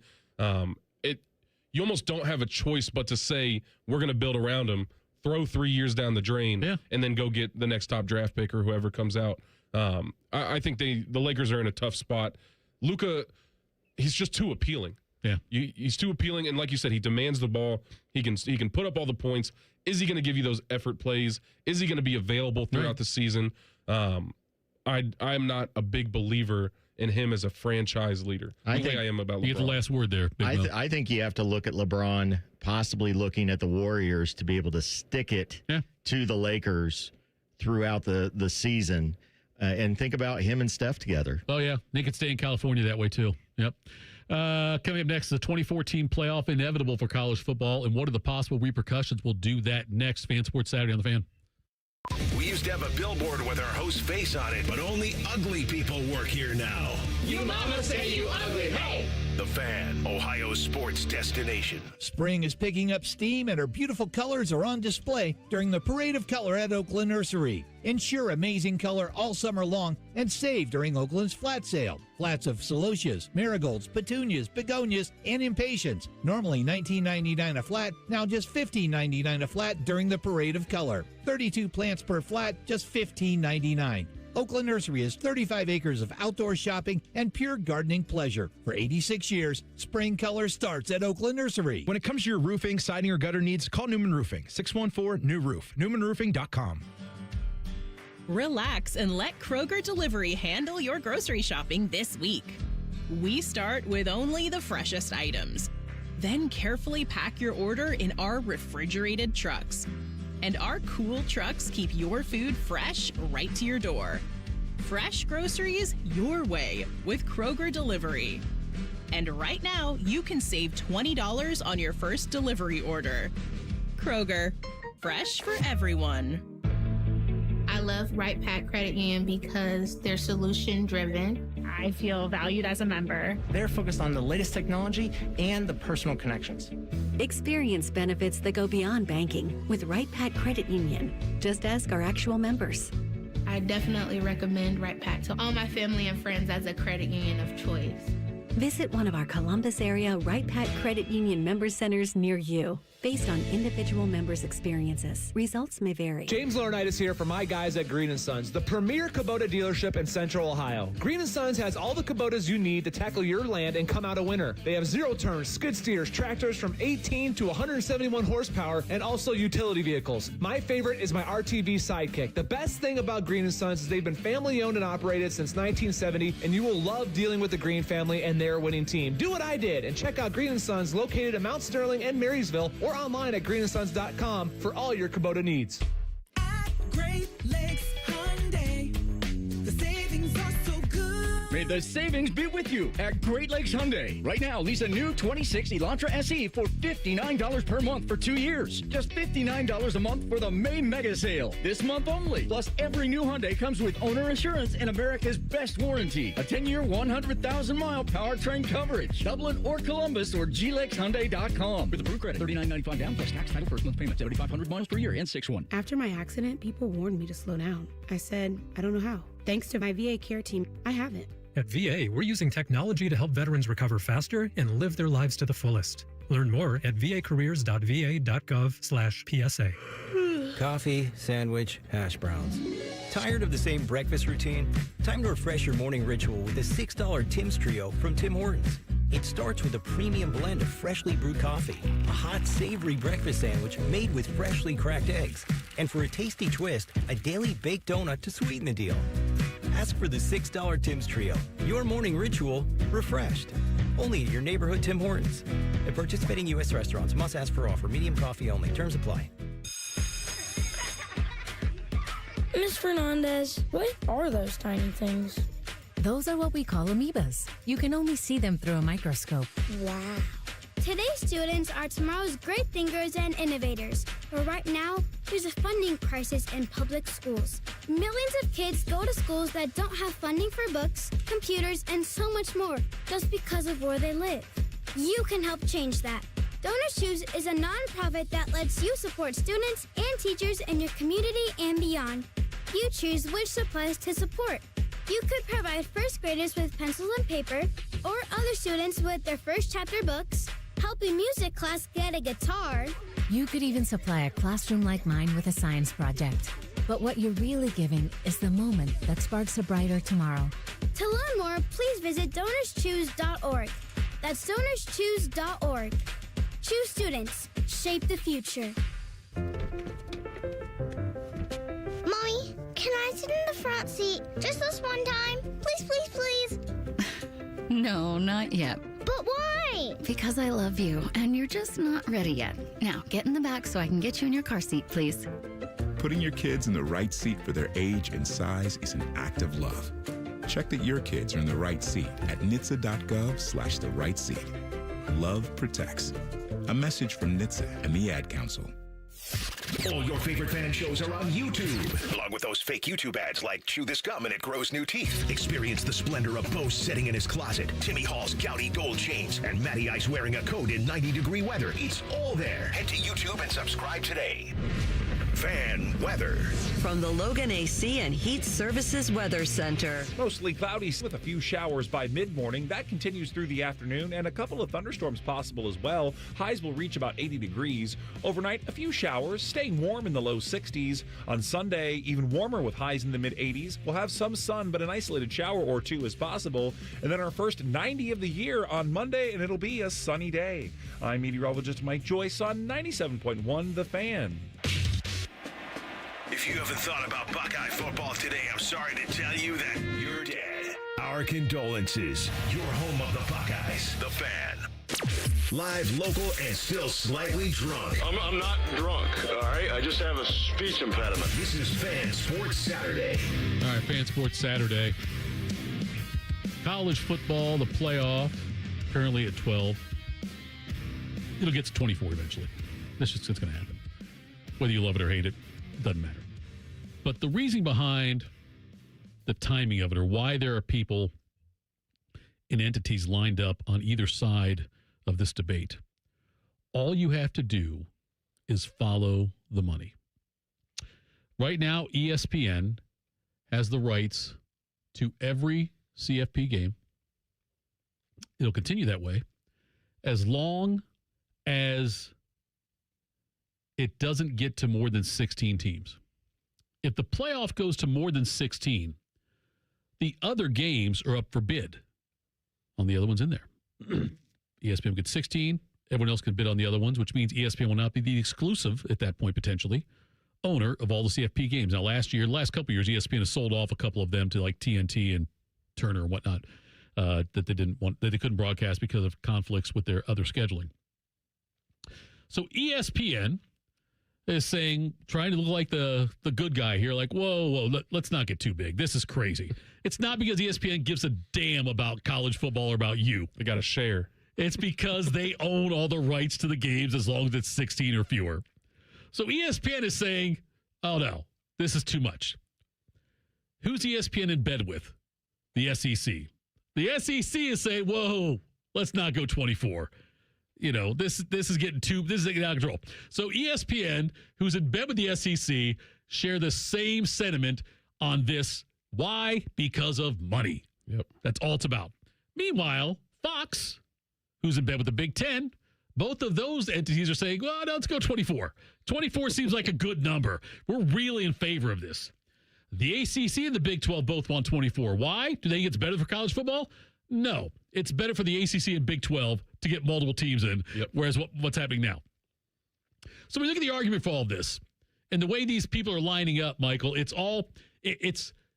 look, I wish we didn't live in a world where, honestly, TV and money rule everything that gets done in these sports. Yeah. It rules. That's why we have everything. That's why we have NFL on every single day of the week this year, as far as one point or another, except for Tuesday. That's the only time there's no NFL games as far as like on any day. There's no Tuesdays with NFL. There will be a Wednesday game. The open the season is a Wednesday game. There'll be Thursday, Friday, Saturday, Sunday, and Monday games at some point, like throughout the season. So the 24 team, not good for college football fans, right? But it's going to happen. I just don't know that it increases competition. But I'll say this. I was very skeptical about a 12-team playoff. Mm-hmm. And then you end up having Miami, eke in and look good. And I won't say I was skeptical about a 4-team playoff when we got in, but I don't know how 24 teams are actually competitive with the national championship. I don't know what that's going to change, how many extra games guys are going to have to play before you start having to give them lifetime health insurance. Right.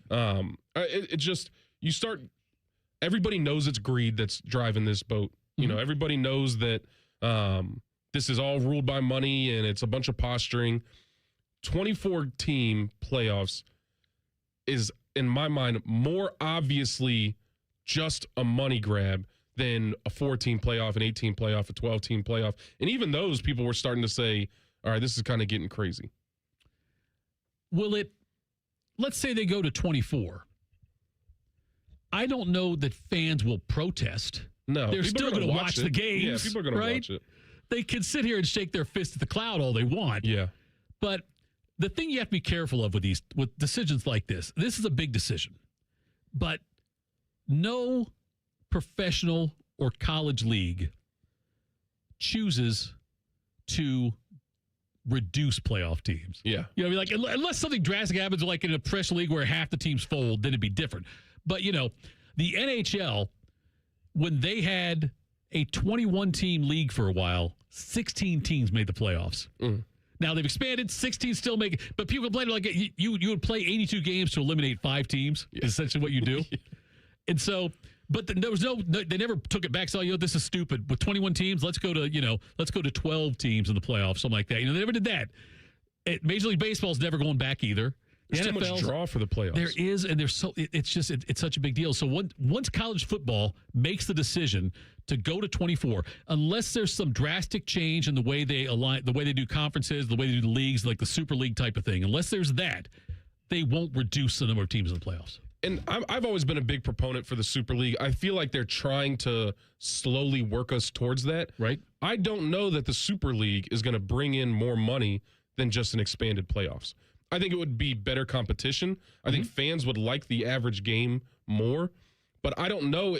You can't put that big old playoff banner over just, you know, a regular season Oklahoma versus Ohio State game or Alabama versus, you know, Oregon game that you could with a Super League. So if we're talking about money's driving everything, the expanded playoffs puts more money in the pocket of these, you know, conferences and whoever's at the top more than a Super League would, in my opinion. I think that what's happening here, especially with Fox, is they're trying to move it towards that Super League because they know if we get the Super League, we get a commissioner. Yeah. We get a commissioner, that means that it opens up the bidding and we may actually be able to control this, whereas ESPN has all the control now and is just giving breadcrumbs to everybody else.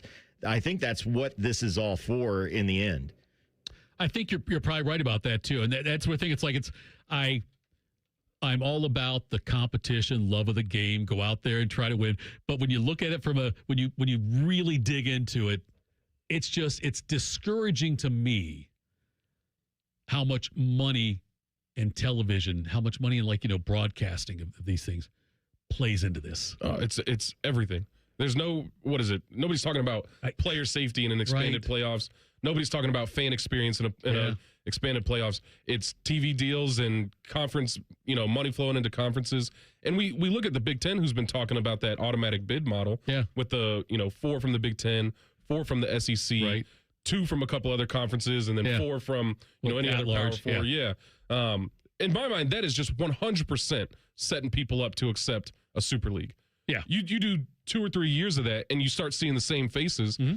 Well, now fans are going to want to see that as their season, as their its own conference, and I think that makes a lot of sense. It's its easiest segue because right now, if you were to say, all right, we're going to put together a super conference of I don't know how many teams, 16. We'll go with 16 to 20, 16 to 24. Who is going to say, leave us out of that? Right, Because the money around that will be outrageous. But if you say that in 4 years after a 24-game, 24-team playoff, and you say, hey, these same 16 teams were in the 24-team playoff every season, and they're bringing in this kind of money, they are obviously the top teams in the nation, and it'll be a lot less disagreement and a lot less room for error when you're trying to see who should be in that top conference. It'll end up being an NFL model. Yeah. Where you're going to have, you won't have 20 team divisions. You'll have 20 team conferences. What you're going to have you'll have a couple of conferences like in AFC, NFC, whatever, North and South, however you want to do it. I wouldn't do that probably because of all the connotations of that. But you'd have that kind of thing though, and you would have 4 and 5 team pods throughout. That's what's going to happen eventually. But there's another level of this I want to discuss with you, and it's based on comments Mike Greenberg made. We'll do that next in 2 minutes. Fan Sports Saturday on the Fan. Working your way through that home projects list, that means more flushes, more showers, more fiddling with the thermostat. Trust the pros at the Waterworks with your plumbing, drain, heating, and cooling needs. Our certified pros can repair or replace your air conditioner or furnace. Clogs? Call the Waterworks. Drain issues? Call the Waterworks. Plumbing problems? Call the Waterworks. HVAC breakdowns? Call the Waterworks. The Waterworks. Trusted and certified plumbing, drain, heating, and cooling experts. My husband's an animal in bed. Well, you know. Not in the fun way. Think warthog. With a chainsaw. Snoring and sleep apnea affect over 90 million people, and 1 out of 4 couples sleep in separate rooms. Advent can help. We've been your one-stop solution for nasal congestion, snoring, and sleep apnea for over 20 years. Unlike many other practices, we focus exclusively on these conditions, so you get comprehensive care under one roof. Advent's unique approach can help you breathe and sleep better, and many avoid a CPAP. Plus, most insurance is accepted for our effective 20-minute in-office treatments. Hey, the only animal you want in your bed is your dog. Advent. Sleep better. Sleep together. Learn how you can improve your life at adventknows.com.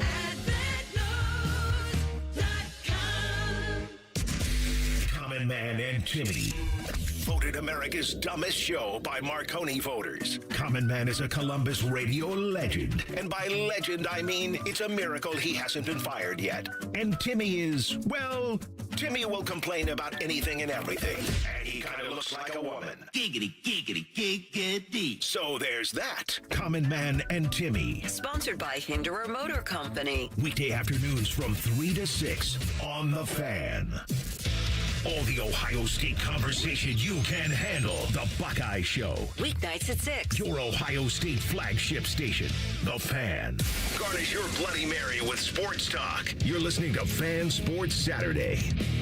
I will say this. I don't know what ESPN does and doesn't want, but what I can tell you with certainty is that the idea that good teams, championship-worthy teams, get left out of the playoff is a good thing, not a bad thing.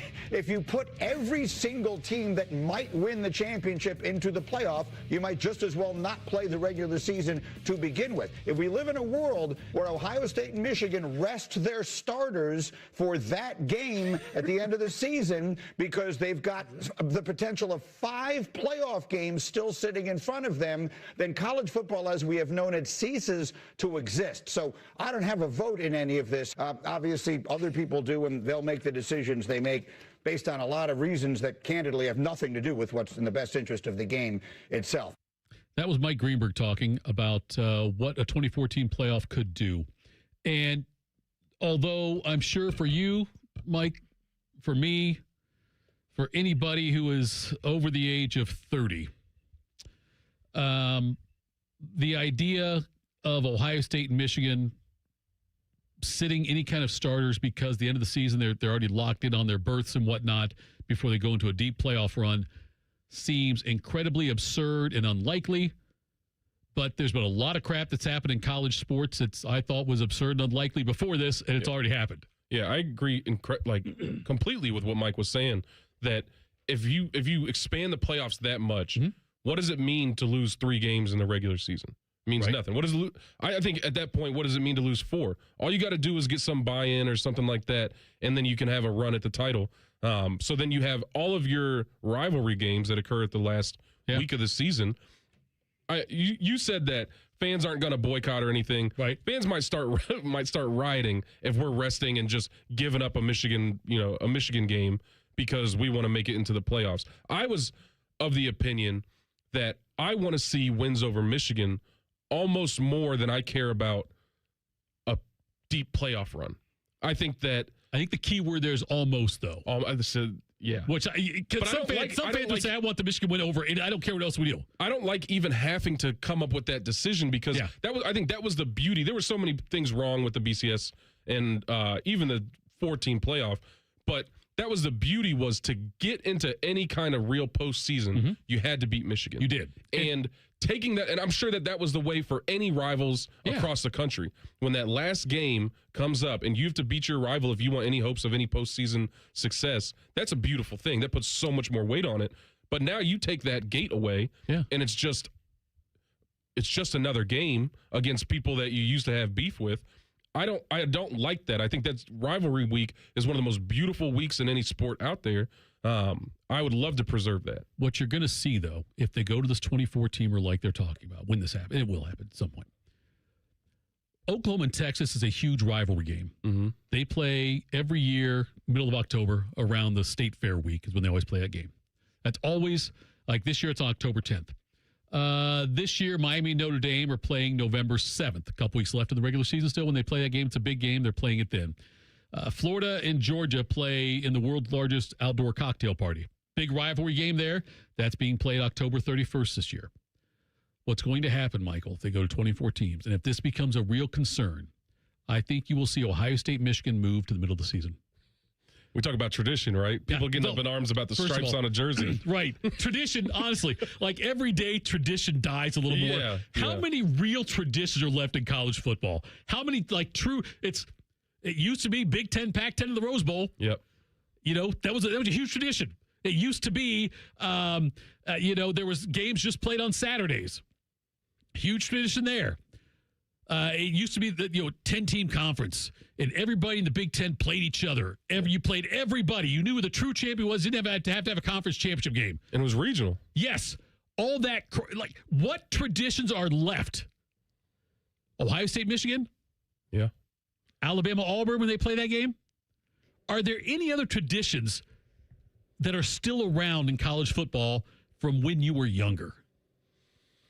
I'm sure they've got something down south. What are they still Army, Navy, though that's next to go. Okay, yeah, that's going to move. I guarantee it. You're right. Okay, so nothing is off limits. If you look at it, and I'm as much of a traditionalist as anybody. I'm a huge Buckeye fan. I love that last weekend of the regular season. But if I have a chance to move that game up and then rest my guys for the playoffs, and then also maybe get a chance to play Michigan again in the playoffs. Not back-to-back weeks. Not back-to-back weeks. Right. It makes so much sense, and I hate that it makes sense because I'm a traditionalist, but it does make sense. It absolutely makes sense. I'm in the minority here then. I'll be the old man screaming at the clouds. I don't like it. I loved the rivalry between Ohio State and Michigan. I loved the regional rivalry between the Big Ten or the SEC or the Pac-10 or the ACC. Right. I thought that was what separated college football from the NFL or a lot of other leagues is, one of those beautiful things was Ohio State had 70% of their guys from Ohio, 80% of the guys from the state of Ohio. Alabama was recruiting off of 2 streets in Alabama. Those were the type of things where it was literally hometown kids playing for their state, playing for the big school in their state. And that we've seen that change. Right. If you want to stay competitive, you recruit from anywhere. There are no borders. And so you kind of give that up where the regional rivalry isn't as important as it used to be. To get rid of rivalry games, you're gonna be watching good football in the playoffs, but I just won't care as much. I will say ESPN went on that crusade against Ohio State fans for getting angry Ryan Day lost to Michigan. How angry do you think they'll be when Ryan Day sits the starters and they lose 50-0? Okay, that's never going to happen again. It seems very odd to me to think that they would sit starters, but you have to. Look, you see guys not playing in bowl games. Yep. Personally, it's a business decision for them because why? The game means nothing. Yeah. So players have said, I'm not playing this bowl game. I don't want it to affect my draft status. I don't want to go out and get hurt, put my body on the line for that. If you start looking at a thing where it's, and I don't know which class I took, we had talking about if and then philosophies. Anybody, does that ring a bell with anybody? If then statements, yeah. Okay, if then statements, yeah. So, and like I will tell you right now, at the beginning, I'm like, nope, keep Ohio State, Michigan where it is. Don't change it. If you go to a 12-team playoff, and, when you go to a 12-team playoff, if the Ohio State-Michigan game doesn't mean the winner goes to the glorious Rose Bowl, then the game doesn't mean as much. It's great to beat Michigan. Don't get me wrong. It means a lot to me internally. It means a lot to me just like, it's something that I live and die on a Michigan week. I live and die Michigan week. If you can win the national championship and lose to Michigan, that makes Ohio State, Michigan a little bit less important. I was really conflicted when we lost to Michigan and then won the national championship. A lot of fans I think everybody was. Well, I heard some people who were like, who cares? It's the national championship. I don't know. I'm not going to say I don't care about the national championship. Right. But it's like, if you've got a neighbor that you have a 120-year blood feud with, and you just keep getting whooped by that neighbor, but then you go to Kentucky and you play against some people that you don't really talk to, and you beat them. All right, cool. They know us in Kentucky now. I want that neighbor that I've got a 120-year blood feud with to be under my boot. And having to decide whether we let go of a 120-year blood feud or whatever it is, I just don't like that they're taking the community and the more local things that we care about and lessening them with every year of changing the college football landscape. But are they taking it away by moving it? It's still a rivalry game. It'll be a lot still in week 5 or week 6. It'll still be a lot. You can still lose to Michigan. You can still lose to Purdue. Right. And go and, make a run for the playoffs. Like I said, when I was a young guy and we didn't have that 14 playoff, you didn't get to lose a game. It was a death knell if you weren't on your stuff when you went to Purdue and you lost to some average Purdue team. You had to be on it every single week. Every game was a playoff game to be able to be, in that considered for that national championship, which I think made the national championship that much more, that much more lofty and everybody was arguing about it, strength of schedule and all that kind of stuff. And those are real complaints. But when it's just you cheapen 3 to 4 games in a regular season, fans are already talking about how, strength of schedule and how games don't matter in the regular season. Why should I pay money to go to watch Ohio State play Maryland? Right. I don't know what you can tell them now because that game does not matter. It doesn't matter. A 12-team playoff, already that game doesn't matter. You can lose. People can say what they want. And then you can sneak in and then go and still end up making a run in the playoffs. Here's maybe the one argument for keeping it at the end of the season. It's if you're the number one, if you're undefeated Ohio State and you're tied with Alabama for the 1 seed, are you resting your guys possibly to lose that number 1 seed? If you're 8-3 Michigan, are you resting your guys on the chance we lose this game, we're not making the playoffs? You know what? Let's do this. Week 4, you're more likely to do it, I think. Fish is out of town because his daughter's graduating. I don't think he's listening today. I'm gonna make an executive decision here. We're gonna do the rare 3-segment, same topic, different angles. Oh. I'm not ready to stop talking about this. I'm not for it. All right, let's do it. We're doing it next. This is Fan Sports Saturday on the Fan. Head to 971thefan.com to listen on demand and subscribe to all our podcasts. Wasting time has never been easier. The Fan, Ohio sports destination. Welcome to Hollywood Casino. What can I get you?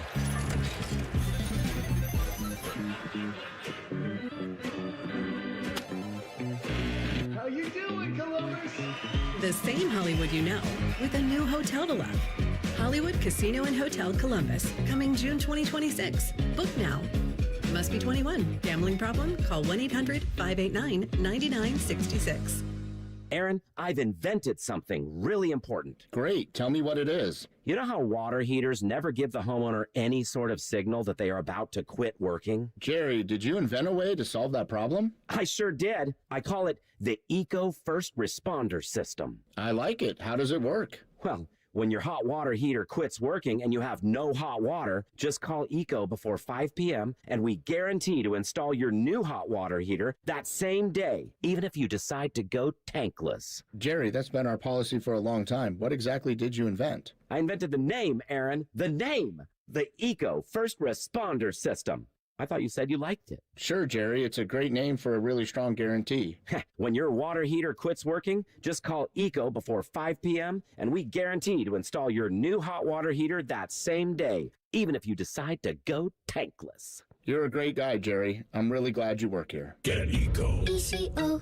GetEco.com. Save big money on everything at Menards. From hitches to ratchet straps and everything in between. We've got all your hauling needs covered. Smart Straps heavy-duty ratchet straps feature double hook ends and are built with high braking strength to handle the strain of cargo transport. Save big money on ratchet straps. Plus, check out our weekly flyer on Menards.com for more great deals happening this week. Save big money at Menards. Enjoy more ways to save at Kroger, like low prices in every aisle. And you can clip and save more with digital coupons in the Kroger app. Plus, you can earn fuel points to save up to $1 per gallon at the pump. So it's always easy to save big. Kroger, fresh for everyone. Savings may vary by state. Fuel restrictions apply. See site for details. You can save big on USDA Choice boneless chuck roasts. They're on sale now for just $6.99 a pound with your digital coupon. Limit 5. Kroger, fresh for everyone. It all connects. The girl who walks for hours to bring home the family's water, the school she can't attend most days, her little brother's belly laugh, her dreams of being a teacher, an engineer, the mayor. It all connects. But at Child Fund, so do we, through everything we do, so every child can grow up healthy, educated, and safe. Because we need each other. Learn more at childfund.org. Coffee, sandwich, hash browns. Tired of the same breakfast routine? Time to refresh your morning ritual with a $6 Tim's Trio from Tim Hortons. It starts with a premium blend of freshly brewed coffee, a hot, savory breakfast sandwich made with freshly cracked eggs, and for a tasty twist, a daily baked donut to sweeten the deal. Ask for the $6 Tim's Trio. Your morning ritual refreshed. Only at your neighborhood Tim Hortons. At participating U.S. restaurants, must ask for offer. Medium coffee only. Terms apply. You served behind the desk. You served in combat. You did 4 years and got out. You were drafted. You gave 20 years. You gave exactly what your country needed. And so did you. When you raised your hand and swore an oath to your country, when you put your name on a dotted line, you became part of only 1% of Americans who did the same. You are a veteran. You are a veteran. You are a veteran. Because no matter when, where, or how you served, you made a sacrifice for your country, and you deserve support. If you're struggling with life after service, don't wait. Reach out. Reach out to a loved one, to a fellow veteran, to VA. Find resources at va.gov/reach. Brought to you by the United States Department of Veterans Affairs and the Ad Council. Wildlife around the globe needs help. And when you help protect them, you become a friend of the San Diego Zoo Wildlife Alliance. Thank you for being a friend. Travel down the road and back again. Your heart is true. You're a pal and a confidant. Thank you for helping protect wildlife around the globe. Without you, there's no them. Learn more at sdzwa.org/friend. Join our resident gambling degenerates, Dave Biddle and Scotty Vegas for On the Money, Sunday mornings at 9. Presented by the Sportsbook at Hollywood Casino Columbus. Must be 21. Gambling problem? Call 1-800-589-9966. The Fan. The Fan Poll is sponsored by JT's Pizza and Pub, home of award-winning pizza and $2 tall boys. All day, every day. We firmly believe it's appropriate to tailgate before a youth soccer game. You're listening to Fan Sports Saturday. Fan Sports Saturday. The rare try segment here. Mega segment. I want to get your guys' take on this. So, college basketball, they expanded the tournament to 76 games. Regular season means nothing. But they still schedule big games. Look at Michigan State's schedule. Look at Connecticut's schedule this year in basketball coming up. Look at the teams that play. Izzo always, Michigan's playing UConn in the rematch of the national championship. Now, granted, there's more games. You can absorb losses more easily. So, yes, the regular season does not mean as much. It doesn't mean there's not important games to watch and games that are fun to watch. Yeah. They say that in college football, when you go to 24, it is going to completely devalue the regular season. Michael, you said something in the last segment. When you were playing, if you lost one game, it was like, crap, our season's over. It's over, yeah. Okay. But then you're playing for your rival. You're playing your rival game. But I'm saying, overall, though, you lost that one game. If you get knocked off early by Purdue or Iowa or something like that, or good Lord, Tyvus, you got beat by Virginia Tech. But I'm not going to talk about that today. That's a Tyvus thing. Anyway. That's a me thing, too. We shared in that loss. Listen. Big Mo, I did it again. Yeah. I did it with Sanzenbacher. Add that one to the list. When I said to Sanzenbacher, I want my receivers to be over 6 feet tall, and he said, I'm 5'11". Yeah. I said, no offense. I just did the same thing to Michael Bennett. Yes, you did. If you're looking on YouTube, that is not my normal shade of red. I tried to rip Tyvus, and in the process, I insulted my co-host. And right now, Tyvus, even if he wasn't listening, is laughing out loud. Of course. Well, no matter where Tyvus is right now, whatever he's doing, he could be in the delivery room. He'd been laughing out loud. Okay. My point was, though, in this format, though, one loss would not destroy your season. No. It would.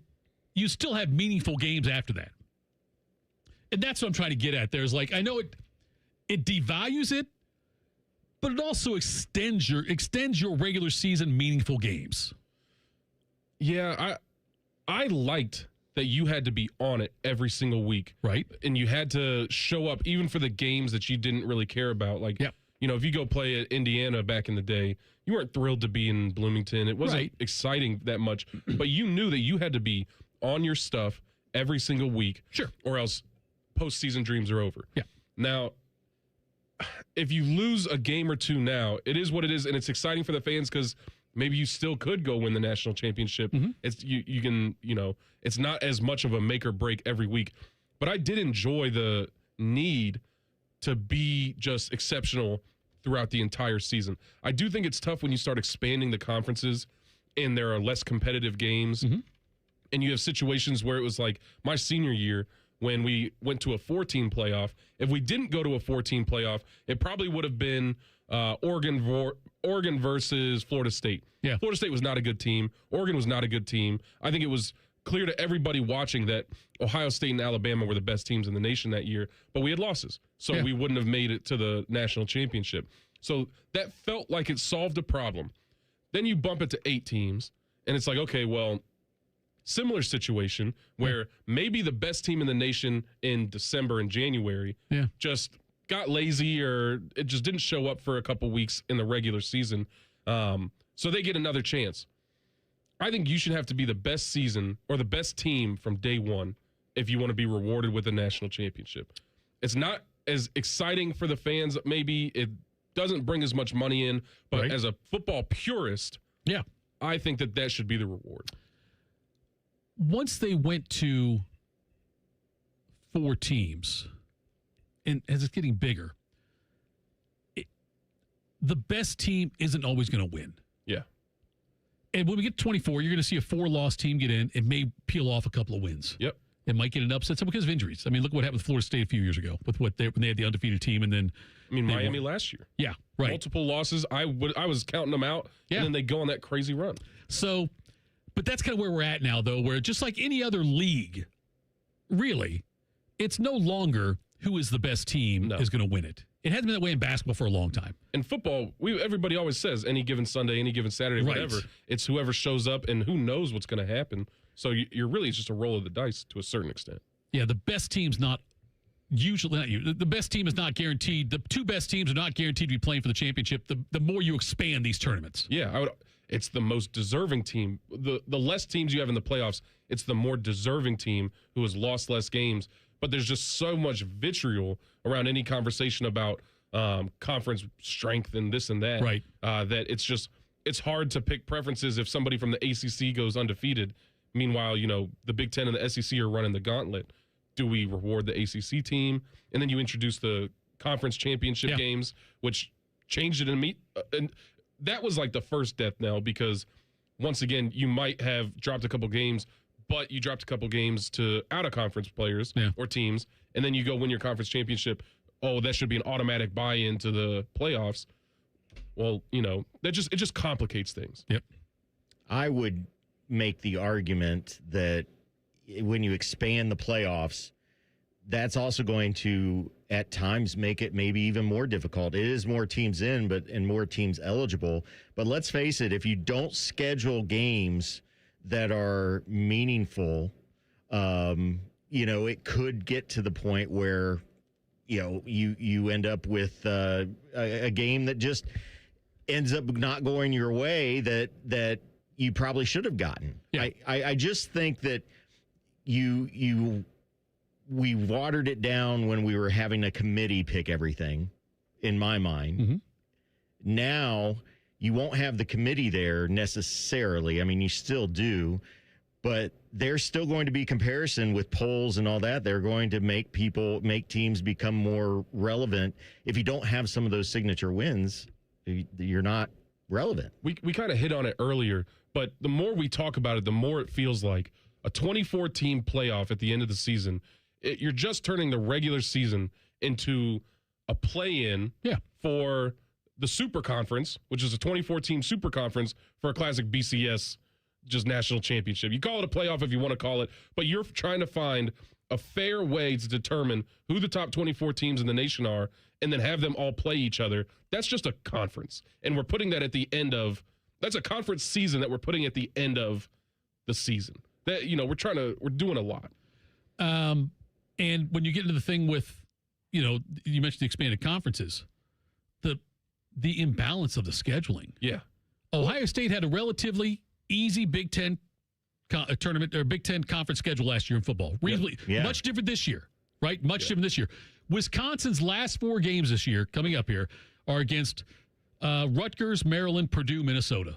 Yeah, not drawing a lot of fans. They also avoid Ohio State. They avoid Oregon. They avoid Michigan. They're playing at Penn State. We don't know how good Penn State's going to be this year. We're not sure. They host Michigan State, at UCLA, host USC, at Iowa, and then those games I just mentioned to finish out the season. That schedule's a lot different than Ohio State's schedule. Yeah. Ohio State's got Michigan. They have USC, Indiana. They're Oregon. They're at Indiana, at USC. They also play Iowa. I mean, it's not Ohio State's Illinois as well. Yeah. It's a much different thing there. If Ohio State and Wisconsin both have the same Big Ten record, first of all, shoot me. If they have the same Big Ten record, though, it's not the same Big Ten record. No. And I think that just your conference as a whole right now, when you look at the Big Ten, you look at the SEC, those are conferences that you generally, the top teams are going to play a bit of a gauntlet getting through there. Wisconsin's not one of those top teams. I mean, that schedule you named off was like when we had East-West or Leaders and Legends. You're right, it was. And they would make it to the conference title game and then get spanked because they didn't play anybody. Like Purdue did one year, and they played Michigan then. On the flip side, though, you had Miami, who played in the ACC last year, who went to the national title game. That's also the Big Ten West. All right, folks, coming up next, top of the hour, we're going to Sports Center update. The NFL schedule's out. What stands out? We'll talk about that next. Fan Sports Saturday on the Fan. Bo Bishop is a media legend. We have no idea where the other guys came from. Bishop and Friends. Weekdays from 9 to noon. The Fan. Basketball and hockey, they are heating up, and the best place to catch every game, every dunk, every goal, every nail-biter is Twin Peaks, your ultimate sports lodge. Fuel your watch party with scratch-made favorites, legendary wings, and 29-degree draft beer that stays colder than glass seats rinkside. With wall-to-wall TVs, you're locked into action from tip-off to the final buzzer. Bring your crew, rep your team, and make every game day a win. Twin Peaks eats, drinks, scenic views. T-Mobile has an exclusive bundle for customers 55 and up. I'm Sarah Bowl. Yeah, I'm Frank Bowl. A reliable network is key for us. And with T-Mobile, it's been wonderful. And going to the 55-plus plan saved us so much money. A lot. And that's important. Trying to keep costs down. The home internet's been perfect. It's fast, it's quick. The setup was so easy, it took less than 15 minutes. It was like, ta-da! If you want simplicity, coverage, reliability, you want the whole package, T-Mobile has it. Right now, T-Mobile customers 55 and up can get 2 phone lines on America's best network, plus America's fastest 5G home internet for just $30 each. $30 per month each line with autopay plus taxes and fees. Minimum age 55. Pricing for home internet rely on 2 lines of Essentials Choice 55. $35 connection charge per line required. Best mobile network and fastest 5G home internet based on analysis by Oak Cliff Speed Test Intelligence Data 2H 2025. All rights reserved. Newman Roofing, as part of their 2026 Commitment to Community initiative, is proud to partner with 10 TV and The Fan to relaunch Raise the Roof, honoring local heroes. This week's honoree is Taylor Rathbun from Hilliard. Ms. Rathbun is an exceptional teacher at Alton Darby Elementary, bringing joy into learning while keeping purpose at the heart of everything she does. No matter the day, Taylor shows up as her best self, and her students are better because of it. Ms. Rathbun, thank you for making such a meaningful impact in our Central Ohio community. My name is Emma. I am 13 years old. 6 years ago, I was injured in a car accident that left me paralyzed from the waist down. Once I completed rehab, my mom applied for a Canine Companion service dog. Last January, I finally got to meet my service dog, Marcia. We quickly developed a very strong bond. Together, we go to my horseback riding lessons, school band practice, swim meets, and archery classes. Together, we pick vegetables, and we like to cut flowers. I love Marcia. She makes me feel like together we can do anything. I can't imagine life without her. She's a part of the family. We are just one of the thousands of teams Canine Companions has paired together over the past 50 years. With your help, we can continue for another 50. Visit canine.org to see the many ways you can change lives. I can tell that we are gonna be friends. Broadcasting live from the McDaniel GM Superstore Studios, driving excellence since 1916. Chevrolet. Together, let's drive. WBNS HD1 Columbus. I'm Nate Puderbaugh with your sports update. It was the first game in the Battle of Ohio last night, and it saw the Reds snap a 7-game road losing streak, beating Cleveland 7-6. Matt McClain drove in 3 runs in the victory. Game 2 of the series comes your way at 6:10. Chris Paddock is on the mound for the Reds, taking on the Guardians' Gavin Williams. Catch all the action right here on The Fan. Also in Cleveland last night, the Pistons staved off elimination, beating the Cavs 115-94. Game 7 comes your way Sunday night at 8. Also in the NBA, the Spurs eliminated the Timberwolves 139-109. Columbus Crew SC is in action this evening. They're out in Philadelphia tonight to take on the Union. Kickoff comes your way at 7:30. In the Stanley Cup playoffs tonight, Montreal looks to eliminate the Sabres at home. Puck drops at 8. And finally, out of the PGA Championship, Maverick McNeely and Alex Smalley lead at -4 with 13 golfers within 2 shots. The leaders tee off this afternoon at 2:40. Breaking sports news weapons on The Fan, Ohio Sports Destination. Just because it's the weekend doesn't mean we shut up. This is Fan Sports Saturday. All right, Fan Sports Saturday. I forgot that the cameras are still on us here. I have my headphones on like Mickey Mouse kind of thing. I was like, I looked ridiculous. I've been trying not to be picking my nose the whole time. That's always tricky. Get yourself. Always tricky. I always got to make sure that I always on Morning Juice. I work with Carp and with Bodie. We when the mics are off, we engage in adult conversations about things, and I always have to say, hey, Bodie, mics are off there, right? Because the last thing I need to have is some of the stuff that we talk about, like in the breaks. Although we have talked about having like a podcast that just plays those things, but it's that would be an NSFW situation. A Kenny Powers hot mic moment. Yes, it'd be something like that. That's absolutely right. NFL schedule is out. Something I always look forward to. It's a bit. I would say I am irrationally and uncomfortably excited about the release of the NFL schedule. And so it pops out now. And as I've already insulted you once today, I'll just say something again that I always say, that you people, meaning you former football players, I like seeing you suffer in the weather. Okay. I much prefer having outdoor games late in the season. And so the NFL pleased me this year by having now, look, we know about the Thanksgiving. Cowboys and Lions are in domes. They're always going to do that. But we also have Kansas City at Buffalo for the Thanksgiving night game. Oh, that's beautiful. I love that. Yeah. I want to see bad weather. I agree. So that doesn't offend me. I think that football, the bad weather, provides a lot to a football game. Yeah. As a player, it was fun because, especially in the cold games, I know that it hurts. So I know that they hurt. Right. And so then it becomes a battle of wills. And I think that's one of the beauties of football is who can show up when the weather's not great, when it hurts to even put your hand in the dirt. That to me is classic football. That's a great way to look at it too. And I know, like, if you get this sideways rain or 8 inches of snow, I know it changes some of the strategy, some of the things you do, and it levels the playing field in some ways, but it also makes it a wider gap in other ways. 100%, and it requires more adaptation. Yeah. So it's like, great, yeah. Congrats to you. You're good when it's sunny and 70 degrees. Right. But who's the gritty team who can go and eke out a win in the mud or in the snow? I think that is a pivotal part of football. So I'm a big fan of those late games when it's cold or it's snowy. I'll tell you, 35 degrees and rainy, infinitely worse than any other football.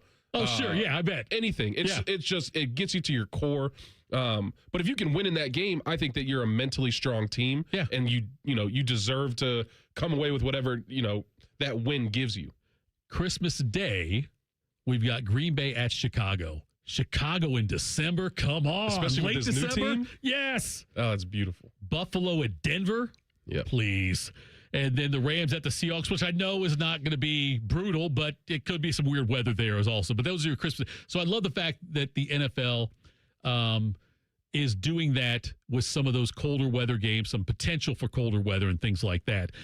We had A.J. Hawk on yesterday, and we talked about, Green Bay for 9 years. That's all he lived. He knew, Bobby, Dallas, Detroit, whatever, Bobby. I don't want to hear it. Soft. Yeah, soft. But, A.J., though, talked about that. Though, and I wondered for you now, when Tennessee played here, they came out, shirtless, whatever, and they came out and tried to act all tough when Tennessee played Ohio State in that game here in December. And obviously backfired. And, you'll see sometimes NFL players or college players come out like it's, it's not cold. And they'll come out and whatever. Very little clothing for warm-up, stuff like that. And then some players say, it's just all about what you think in your mind. If you tell yourself it's not that cold, it won't be that cold. That's BS, right? Yeah, that's BS. Okay. I have always, like I said, maybe I'm a sicko for this, but my mentality was always, it's cold. It hurts me. I know it hurts them. Right. So then it's just me versus them with who can handle it better. But lying to yourself, maybe that's some strategy for somebody else. But then it gets to the second quarter and your hands do not work. Yeah. You can only lie to yourself so much. Yeah. You know what I mean? Maybe for different positions, but as a D lineman or O lineman, you got to put your hand in the dirt and you cannot feel when your fingers touch the ground. Yeah. That is... You just have to accept the pain, embrace the pain, and know that the other guy's going through it too. You're right.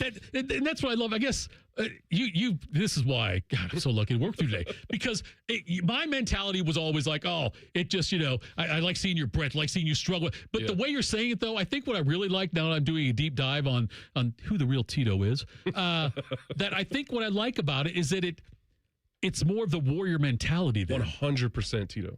100% is, and you don't want to take that out of football because in my mind that's the essence of football. Yeah. But in those cold games and those crappy weather games, it comes out more than anything else. Anything else, like you said, you see the breath. What are all those old NFL like highlights? Yeah. And it's like the breath going back and forth. Right. Yeah. That to me is beautiful because those guys are in pain. Those guys are hurting, but they don't show it. They keep going to do their job. It's a battle out there. It is a true battle of wills. I think I'm just an old soul because when I used to play Madden, and by the way, just to give you an idea how old I am, I played the very first Madden game like that came out. I used to play that one. And when you had the option to set the weather, I would inevitably, I would take a run-heavy team with a strong defense and play in the snow. Yeah. That's the way I would do it. It's classic football. Yeah. Those are my favorite games. They're not high scoring, but those are just classic football games. I love it. Yeah, that's the way it is. But, the schedule comes out and you look at it and you can sometimes get an idea of some of the some of the injury issues that are going on right now and how confident the NFL is because they put a lot of work into putting the schedule out. But when you've got Kansas City against Denver in the opening Monday night game of the year, they must believe Mahomes will be back. And they must believe Knicks will be completely healthy. Or they wouldn't put that game as the first Monday night game of the year, right? I think that's a good take, yeah. I mean, I don't think they want to see, no offense, but I don't think they made that prediction, made that schedule thinking Justin Fields will be under center. I don't know. I think he'd sell some tickets, maybe not put up a lot of points or be the greatest thing, but he's something to talk about. He is. No People doubt. love criticizing him, if nothing less. Yes. So that will be something there to keep it up. But they go through that, and I love looking at the schedule. And look, the international games thing. I've often said I hate the idea of all these international games because it's robbing a team of a home game. And when you've got the entire goal for NFL teams is to get home field advantage. Yeah. Because home field advantage is so damn important, because we've told you if you play at home in the playoffs, it's a big advantage. Big advantage. So what we're going to do? We're going to take away a home game in the regular season for you. Yeah. And then still tell you it's not that important. You're playing international. But it's more important to grow the game internationally than to have a team work their asses off to get the reward of home field advantage. The Rams 49ers game in Australia, that's an important game in that division. Mm-hmm. And I don't know who the home team is in that game, but whoever's the home team is losing the opportunity to play that opponent at their home field then. And the fans are losing an opportunity to watch it at their home field. What's going to happen, though, go ahead, what'd you say? Not to mention the money that they still get charged for that game that they are not going to be seeing. Yeah. So it's, and we had Albert Breer on. He talked about how the NFL's goal is to go to probably get to a point where they play they go an 18-game schedule and 16 international games, to where every team is playing an international game every year. Every team Once gets again, goes back to money, right? It's all money. And I've heard people say, they're going to play one every week. They can't play one every week. There's no way you can possibly make the last two games of the regular seasons, any of them, international. Yeah. Because of the timing of it, for one thing. You can't have like a bye week the next week usually if you're going to the playoffs, typically, unless you're one of the teams that got one of the two teams that get the byes. But so, and on top of that, like the way the NFL does things, the way they do scheduling, the flex scheduling type thing, they always make sure the last game of the season on that Sunday night has playoff implications. Mm-hmm. You can't wait until the end of week 17, say, and decide, okay, week 18, Ravens, Steelers, London. No. You can't just do it like that. And you can't take that from the fans. No. You can't, like, the homegrown fans who are paying good money, want to take their kids to that game, and it's an incredible atmosphere.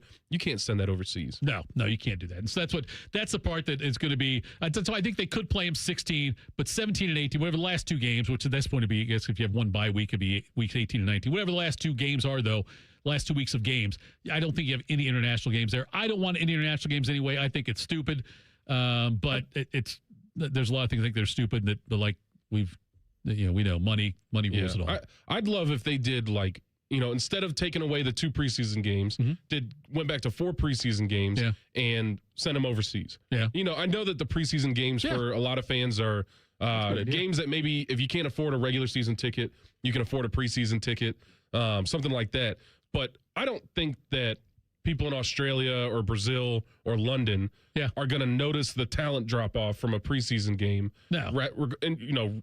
Relative to a high stakes regular season game. Yeah. So give them some preseason games and then leave the regular season games to the homegrown fans who love their team and supported their team for 35 years or whatever it is. But I agree with you. And if you're going to have regular season foreign games, keep them in September just so that there's not too many playoff implications later down the road. And by the way, can you believe we lived in a world once in the mid-'70s when teams would play 6 preseason games and then have a 14-game regular season? Well, that's 20. That's what we're looking at now. Yes. Yeah, that's where we're at now. I think I'm saying, but 6 preseason games. That's a lot of that's a lot of 4 preseason. Was enough. Yeah, 2 is I don't think gives an opportunity to some guys on the bubble. Right. But since they expanded some of the rules when it comes to like practice squad guys, I think it's fair. You don't have to really prove yourself entirely because you can still get a good practice squad salary and work your way up within a team.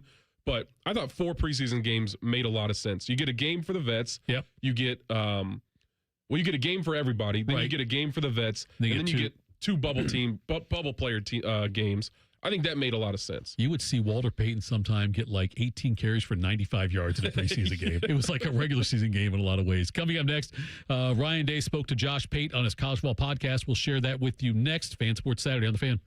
A lot has changed in 30 years, but we're still that old shoe that feels worn in and well-loved. And, well, we smell a little, but you've accepted that. The Fan. I'm Meredith Garfalo, meteorologist at 10 TV News This Morning, and I'm an Ohio girl.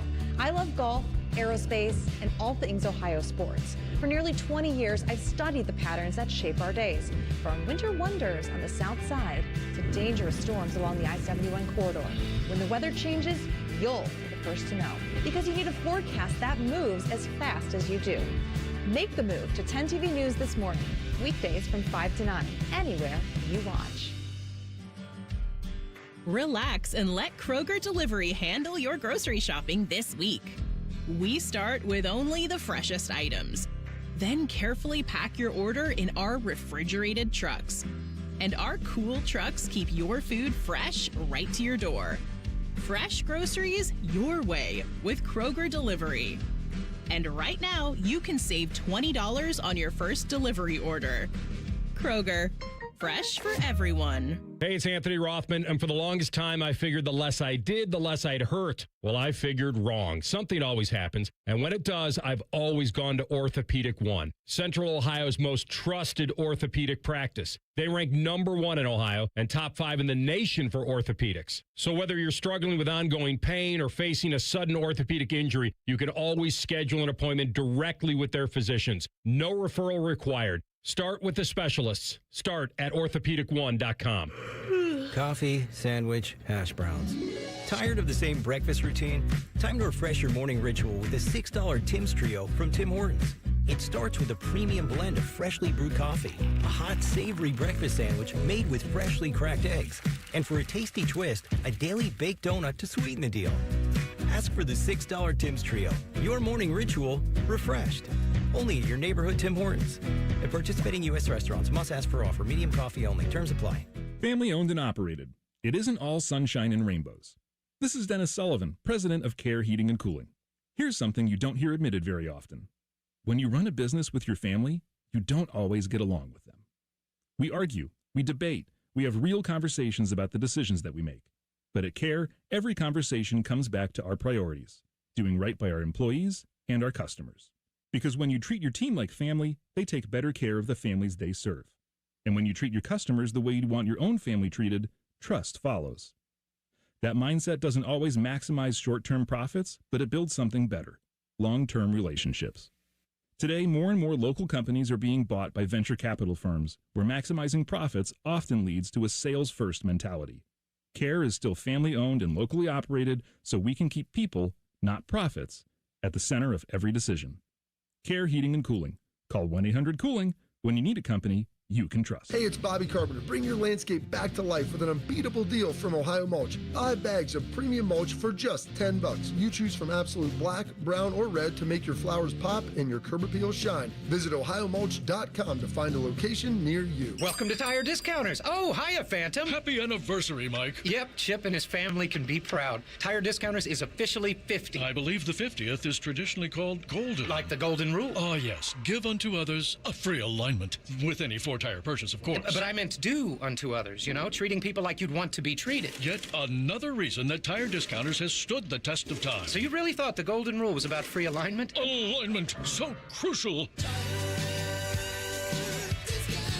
Hey, it's Anthony Rothman here for Germain Honda of Dublin. Gas prices are up. You can drive smarter with a fuel-efficient Civic, Accord, or CR-V hybrid. More miles on every tank and keep more money in your pocket. And here's the best part. Great lease and finance rates are available right now for qualified buyers. Get so much more out of your tank of gas. Visit Germain Honda of Dublin. They're just south of 270 on Sawmill Road, or shop anytime at GermainHondaofDublin.com.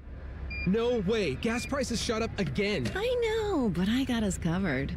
So generous. What's your deal? What's my deal? I went to Metro and saved. Got 4 lines for just $25 each and 4 free new Samsung Galaxy A17 5G phones, and all on the T-Mobile network. Ah, how about we go to Metro today? Get that more for your money feeling. Visit your Metro by T-Mobile store. Just bring your numbers. Not available if you've been with Metro or T-Mobile in the past 180 days. Parents, are your teens good with money? No. Switch to Huntington Bank and let's teach them. They get their own card, which they can add to their digital wallet, and you can monitor and set spending limits. Let's get more from money. Switch to Huntington Bank. Welcome. Eligibility requirements apply. Some features may require enrollment. The Fan is headed to the Memorial. Are you ready for 30 hours of live coverage? Oh, it's true, baby. Sponsored by The Waterworks and Header Plumbing, Drain, Heating, and Cooling. TheWaterworks.com. The best Memorial coverage, The Fan. Fan weather. From the Logan AC and Heat Services Weather Center. Mostly cloudy with a few showers by mid-morning. That continues through the afternoon, and a couple of thunderstorms possible as well. Highs will reach about 80 degrees. Overnight, a few showers, staying warm in the low 60s. On Sunday, even warmer with highs in the mid-80s. We'll have some sun, but an isolated shower or two is possible. And then our first 90 of the year on Monday, and it'll be a sunny day. I'm meteorologist Mike Joyce on 97.1 The Fan. During this 10-second promo, Rothman will lose money gambling on something. People like you come here and blow the family nest egg that built this town. Rothman and Ice. Weekdays from noon to 3. The Fan. Instead of annoying national people talking to you this weekend, we've opted for annoying local people. This is Fan Sports Saturday. Fan Sports Saturday. Coming up, by the way, at the bottom of the hour. That'd be like 12:30. 30 minutes past what we say in the radio business, bottom of the hour. Do people still say bottom of the hour, Nate? You're still in the radio business outside of this, so do you still say bottom of the hour? I use bottom of the hour. Okay. I didn't know what it meant for a long time when I was a stupid kid, but now I do. Anyway, so bottom of the hour, we'll talk to John Gerber about the PGA and what's going on there and get his see how he's doing with his bets so far this weekend. But first, I wanted to play this sound. Ryan Day was with Josh Pate on the Josh Pate College Football Podcast, and he said something interesting. We know Ryan Day is very much has his finger on the pulse of mental health awareness, and he and his wife and his family are very big advocates of mental health awareness. And he talked about a way he thinks you should make some changes with college football and how it ties in with that. Here's Ryan Day on the Josh Pate College Football Podcast. If you're looking at the player who comes in at mid-year now, there's a lot. Their season gets done, like you said, they jump right into spring ball. They have this season, and during that freshman season, typically they're not playing as much as they'd like. They're going through challenges. They're failing, but that's part of being a freshman. You got to fail. You got to fail to learn. That's how it works. And so there's all these expectations in recruiting, and then when their freshman year doesn't go exactly the way they want, they get done in December and January, and there's no cooling off phase right there. It's emotional. It's raw. So to me, the ability to say, okay, I'm going to go somewhere for 2 years. I make a 2-year commitment. Obviously, there are extenuating circumstances, a coaching change or something like that. But that allows them to, okay, I come in, I work in the spring, I go through my freshman year, I go through another spring, I go through my sophomore year, and now I'm in a different place than I would have been before. And I think the mindset of saying, I'm somewhere for 2 years. Like, I'm not going to come up for a year and start to reassess this again. Plus, I just think overall it's good for their overall mental health, knowing that I'm somewhere for 2 years, and I know I have to push through adversity along the way, and I got to grow. And for a lot of us that went through that, where you had 4 years, like transferring wasn't an option. You had to figure it out. That's a healthy thing. You like that?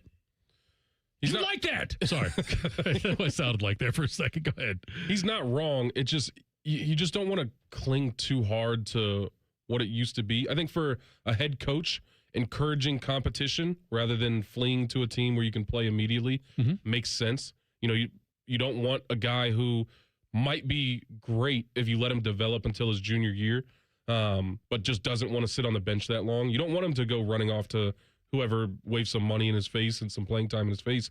And I do think that it's beneficial for young guys to understand, like he was saying, humble yourself a little bit. You're going to fail as a freshman. You have to face that adversity, embrace competition, try to grow and improve and all that kind of stuff. Because if you go to Ohio State and you don't play as a freshman and you thought everybody's in your ears hyping you up, you're getting paychecks now, so you're feeling some type of way about it. And then you go maybe transfer to a smaller school where you can play immediately. Long term, is that going to, is that better for your development than it would be to stay in the crucible of Ohio State, compete, be more comfortable, understand the city a little bit better, put down some roots? I think that there's a lot of benefits to staying at the same school for 4 years, even if you're not getting the playing time you want. Because in my mind, if you're not getting the playing time you want, it's because you're not good enough. So if you go to another team, if your hope is that, okay, well, I'll get on the field and show these NFL scouts what I can do. Right. Maybe you don't want them to see what you can do just yet.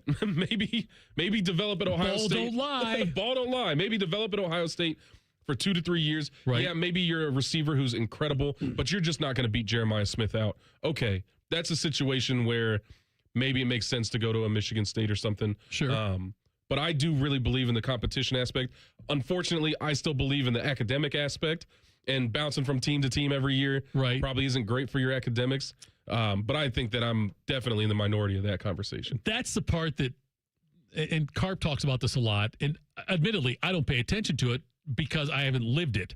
But, you know, with the way that when they talk about the college football calendar and how it's impossible to align it for everybody because of how different the academic calendars are. Yep. You know, like you can't, semesters, quarters, starts here, ends here, all these different things. Like when Ohio State played Texas in the CFP, practice week leading into that game against Texas was out of school.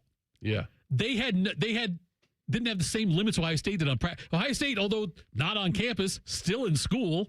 And the players could only practice so much, like they had much more limited time. Responsibilities. Yes, they still had to do something, whereas Texas didn't have that. Yeah. That's it. Now, granted, Ohio State with the Sawyer, the scoop and score, Ohio State won the game, but still, that's a huge advantage for Texas. If going into that week, you don't have those kind of handcuffs on you. 100%. And yeah, so the academic side of the thing is that it's not something that people really want to talk about as much in college football because it's just plain and simple not the focus anymore. Yeah. It's just not. Like when it was still the focus when I was there, but not very long after I left, it started changing and just I think people started accepting that, all right, these guys are still student athletes, but there's so much money wrapped up in football that it's just not the front of everybody's mind. And then you start paying them and it just becomes. So for years, you would have players get deemed academically ineligible, get suspended because of either not going to class or grades or whatever it was. But every year you would see some prominent players on prominent teams get kicked off, suspended, whatever, because for academically ineligible. Why doesn't that happen anymore? Is it smarter players or is it just the university's better at making them ready for class? So part of it is, and I started seeing it more so, maybe it was already like this, but I started seeing it more so when I was there. They pick 4, maybe 5 majors that work for you. Okay. That work for the college or the football schedule, that you get as many guys in the same majors as possible, so then you have more accountability within them. Okay. I think they're getting the recipe down. The support system around academics is significantly more robust. Okay. There have always been tutors. There's always been, whatever they used to call it. I can't remember. Study table. There's always been study table. But I think that it's much more of a focus to make sure that these guys aren't dropping any classes, or, aren't dropping scores, all that kind of stuff. And I saw that change in my 4 years where there was a little bit more required of the players when they were there my freshman year, where it was, we'll help you out, but you are a student. This is your future. You're expected to handle your business, being an adult. And then as more money started flowing into the sport, as more hinged on guys being academically available, it was like, we aren't going to let you mess up your own life, because you messing up your own life is messing up our lives too. Yeah. So there's so many safety nets for these guys where they will hold your hand throughout the entire season to make sure you're going to class. You got, people walking into your class. Every class, there's somebody making sure the football players are there. Right. Every class, there's somebody who, maybe a tutor who's sitting in on the class, who will coach you up after that class to help you understand enough to be academically eligible. I remember Robert Smith was here, and he got into a big pissing match with Cooper and I'm trying to think of the other, Elliot Uzelak maybe or something like that. Where he was taking classes because he wanted to be a doctor, and he was taking some classes during times when Ohio State wanted him on the practice field, and he ended up leaving the team because he was like, I want to. This is what I'm pursuing, And there was a big fight about it where he was gone for a while because of the fact that he wanted to focus more on academics. And Ohio State, whoever's position coach was at the time, or OC, one or the other. I want to make sure I'm not getting all the facts wrong. I think it's right, though. It said that, no, we need you out here. And there was they were fighting about it. I've seen that when I was at Ohio State. Yeah. Was, I don't want to drag Ohio State too hard, but like I was pre-med my freshman and sophomore year. Right. I don't know if that was ever going to work out. That's no joke of a major. But it's a lot harder when you can't make it to chemistry lab on time. Right. Because you've got to lift. And it's one of those situations where it's like, oh, yeah, you know, if you have to get there, then you have to get there, but everybody else is working out. Right. So if you really cared about football, what are you going to do? And then it's like, okay, well, then I'll just fit myself into one of the majors that actually works with our schedules, that never conflicts with spring practice, never conflicts with my 6 a.m. workout. Right, yeah. But there were other guys who chose their academic major over football, and some of them suffered for it. Yeah. Coming up next, folks, the PGA Championship's going on right now. We're going to bring our golf betting expert, John Gerber. Tell us about his bets for the weekend, how he thinks things are going out there at the PGA just outside of Philadelphia. We will do all of that next. Fan Sports Saturday on The Fan. Spring cleaning is when homes get a new twinkle in their eye, a new spring in their step, a new color in their cheeks. Call 1-800-GOT-JUNK. We'll be there before you hang up the phone. When that shiny truck from 1-800-GOT-JUNK arrives at your house, it's a sign of a new beginning, a clean start, a breath of fresh air. When your home feels clean and happy, the people inside feel clean and happy too. We make junk disappear. All you have to do is point. Call 1-800-GOT-JUNK or visit us at 1-800-GOT-JUNK.com. Give me a mountain with lots to do. Give me the sunshine, give me a dew. Give me something simple and true. All I need is sunshine and a cool, refreshing mountain dew. So give me my good hands, give me a dew. Grab some friends and an ice-cold Mountain Dew today. Mountain Dew. The amazing thing about spring is how Central Ohio transforms into an explosion of beautiful spring color during the Parade of Color at Oakland Nursery. Your garden will burst with the area's largest selection of hand-potted #1 grade roses, starting at just $29.99. Premium quality annuals are only $2.99 a pack. Flowering hanging baskets in a huge variety of colors start at just $16.99. Transform your home's garden and landscapes during the Parade of Color. For 86 years, spring color starts at Oakland Nursery. Working your way through that home projects list, that means more flushes, more showers, more fiddling with the thermostat. Trust the pros at the Waterworks with your plumbing, drain, heating, and cooling needs. Our certified pros can repair or replace your air conditioner or furnace. Clogs? Call the Waterworks. Drain issues? Call the Waterworks. Plumbing problems? Call the Waterworks. HVAC breakdowns? Call the Waterworks. The Waterworks. Trusted and certified plumbing, drain, heating, and cooling experts. 1, 2, 3. Here at the Fan is always football o'clock. Proud to be your home of the Buckeyes, Browns, and all the NFL games you can handle. The Fan. Sports talk, weekend style. You're listening to Fan Sports Saturday. All right, let's head out now to the Bryant Heating and Cooling System Fan Guest Hotline. John Gerber, our golf betting expert, host of the most popular golf podcast in Ohio, From the Rough on FanStream Sports. You can follow him on Twitter at JGerberPGA Pro. All of his picks are out there. Gerb, how are your picks looking so far for your, I know you do your ones, your winners, your ham sandwiches, your top 10s, top 20s.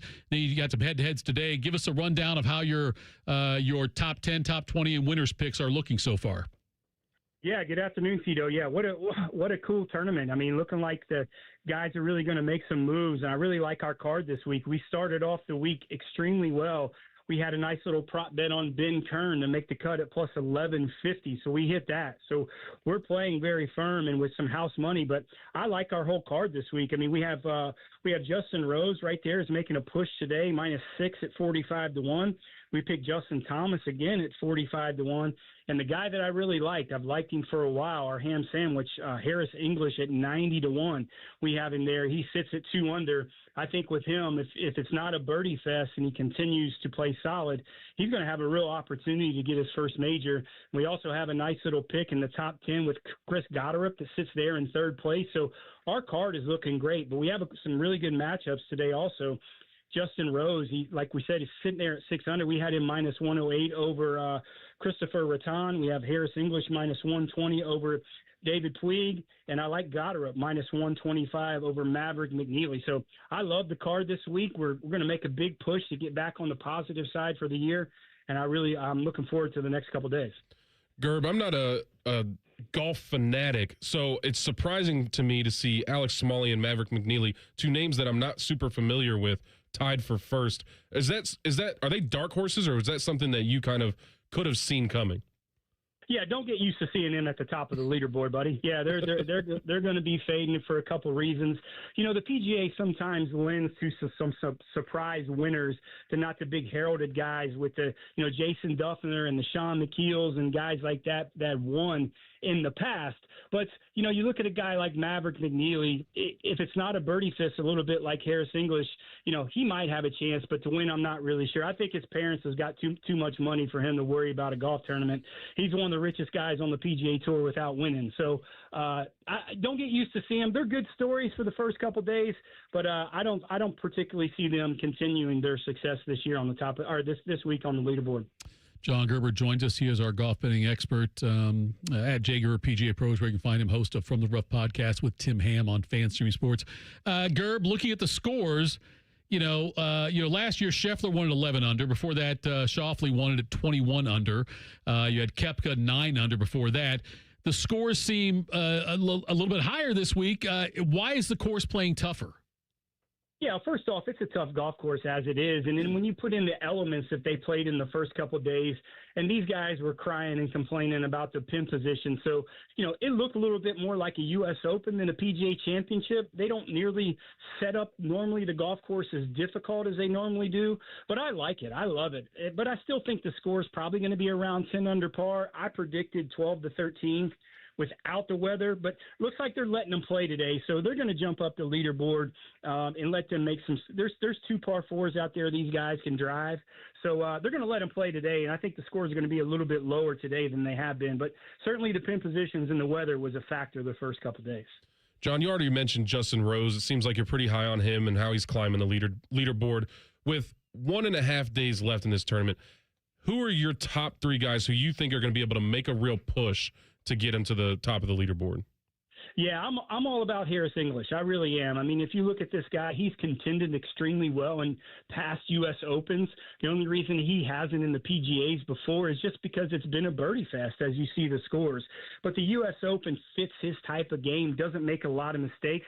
Harris English had a couple bad breaks the first day, making 2 doubles on par 3s, but he hit it and buried lies in the bunker. So, some tough breaks, but he's hung in there. I do like him. I don't know if Justin Rose can continue his play. He switched equipment, really bothers me a little bit.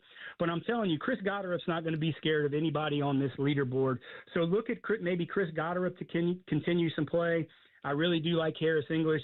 And if Justin Rose maybe can continue, I'm not really sure. Look at a guy maybe coming back from the pack.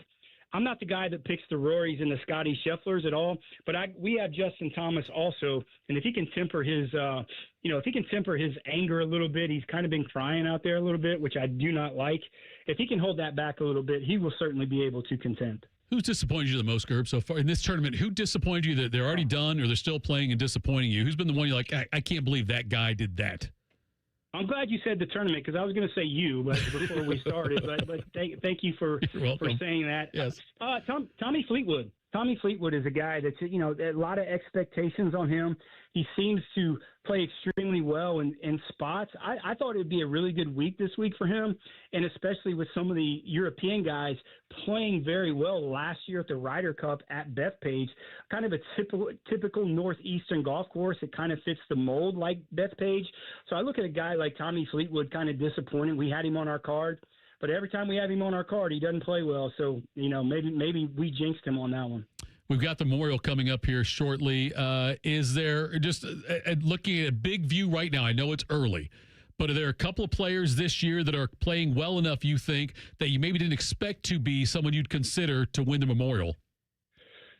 Wow, it's so far out. I mean, it really is. It's so far out. And you're looking at a golf course that is going to be completely opposite of what they're going to play the next couple weeks in Texas. Colonial and the Byron Nelson. So it is so difficult to predict that far out, just kind of depending on, how these guys play. You can't judge the two Texas events and then go to the Memorial with the exception of good form is good form. But I'm going to tell you a guy that I like at the Memorial that's going to be a little bit off the radar. Look at a guy like Daniel Berger. In the past, before he got hurt, he played that tournament very, very well. I think he's coming into some better form. It is a signature event, so he might have to, step up a little bit to get in. But if Daniel Berger can get in the field, I like Daniel Berger maybe as a little bit of a long shot, looking a little bit too far in advance. But maybe Daniel Berger, a guy like that has an opportunity to play well there. Get you out here on this one, Gerb. I know you'll be out there walking the grounds. I'm not sure which side of the ropes you'll be on. I can never tell with you. But is it still? Do I still tell strangers that they see you that you like hugs? Please don't do that. You did that. You did that last year, and my back was sore from all the pats that I got. Please don't do that. Okay. You know better than that. All right. Thanks, Gerb. We appreciate it, bud. We'll talk again soon. Thanks for having me on, fellas. Appreciate it. That was John Gerber at Jay Gerber PGA Pros, where you can find him. He puts all his bets out there. You can see what he's doing. He tells transparently. So far this year, he's down a little bit with his picks, but after this weekend, he'll be up, it looks like. But he tells you everything he's done. He's been positive money every single year. If you follow, just make the picks he tells you to make, bet what you're comfortable with, and you will be profitable. All right, folks, coming up next, we will wrap things up. Did Ohio State fans get a gift from Fox? We'll talk about that next. Fan Sports Saturday on The Fan. Whatever you're doing right now, just know that Bo Bishop is enjoying a sip of bourbon. Even if this promo is playing in the morning, no judgment. Ah, sweet morning drinking. The Fan. Need a roof you can count on? Ramos Roofing has protected homes and businesses throughout Ohio for almost 20 years. Whether it's a leaky roof, storm damage, new siding, or new gutters to protect your foundation, Ramos Roofing delivers quality materials, professional installation, and honest service every time. Get your free roof or exterior assessment today and ask about Ramos Roofing's no-interest financing options. Call 614-761-7663 or visit online at ramosroofingohio.com. Two guys drove to work. Neither guy wore a seatbelt. One guy got a ticket. One guy didn't. The same two guys drove home. One guy wore his seatbelt. One guy didn't. One guy made it home. The guy not wearing his seatbelt didn't. Don't risk it. Click it or ticket. Paid for by NHTSA. Grilling season starts now at Billiards Plus. Shop top-of-the-line grills and turn every cookout into a win. Then bring the fun inside with pool tables, shuffleboard, and more. Everything for the ultimate game room. Billiards Plus. Grills, games, and good times. Online or on Dublin Center Drive in Dublin. Welcome to Hollywood Casino. What can I get you?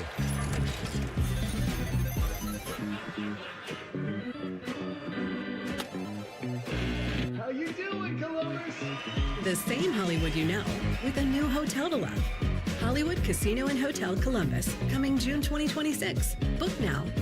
Must be 21. Gambling problem? Call 1-800-589-9966. Some choose the fast way, others choose the easy way, but you do things the right way. That's why professionals and homeowners trust Voss Brothers Power Equipment, your source for Exmark mowers. Engineered to deliver the world's finest zero-turn mowers with a legendary quality of cut, durability that lasts for generations, and an experience that feels like anything but work. Because if it's worth doing right. Visit Voss Brothers Power Equipment with locations in Powell, Sunbury, and Marysville, and find the Exmark mower built for you. Voss Brothers Power Equipment, delivering enjoyment in mowing since 1989. Everyone needs to take care of their mental health, even running back Bijan Robinson. When I'm on the field and feeling the pressure, I usually just take a deep breath. When I'm just breathing and seeing what's in front of me, everything just slows down. It just makes me feel great before I run the play. Just like Bijan, we all need a strong mental game on and off the field. Make a game plan for your mental health at loveyourmindplaybook.org. Love your mind. Brought to you by the Huntsman Mental Health Foundation, the Arthur M. Blank Family Foundation, and the Ad Council. At St. Jude, every innovation we make is a moment we give to children with cancer everywhere. But we can't do it without you. Learn more at stjude.org. I'm Yolanda Harris. I'm a journalist at 10 TV News. I don't just report about our community, I belong to it. And that's why we care so deeply about getting it right. And when local journalism is done right, it moves. It moves you to act, to verify, to volunteer. And yes, it moves your heart through the kind of human storytelling that stays with you wherever you are. And at 10 TV, we're here for all of it. These are the stories that move Central Ohio. Coffee, sandwich, hash browns. Tired of the same breakfast routine? Time to refresh your morning ritual with a $6 Tim's Trio from Tim Hortons. It starts with a premium blend of freshly brewed coffee, a hot, savory breakfast sandwich made with freshly cracked eggs, and for a tasty twist, a daily baked donut to sweeten the deal. Ask for the $6 Tim's Trio. Your morning ritual refreshed. Only at your neighborhood Tim Hortons. At participating U.S. restaurants, must ask for offer. Medium coffee only. Terms apply. Enjoy more ways to save at Kroger, like low prices in every aisle. And you can clip and save more with digital coupons in the Kroger app. Plus, you can earn fuel points to save up to $1 per gallon at the pump. So it's always easy to save big. Kroger, fresh for everyone. Savings may vary by state. Fuel restrictions apply. See site for details. You can save big on USDA Choice boneless chuck roasts. They're on sale now for just $6.99 a pound with your digital coupon. Limit 5. Kroger, fresh for everyone. Hey, are you driving high right now? You might be, because a whole lot of people do. They say marijuana makes them a better driver, more careful, more focused. That's probably what the guy who killed a 4-year-old thought. And now, he's in prison. You see, no matter what you tell yourself, if you feel different, you drive different.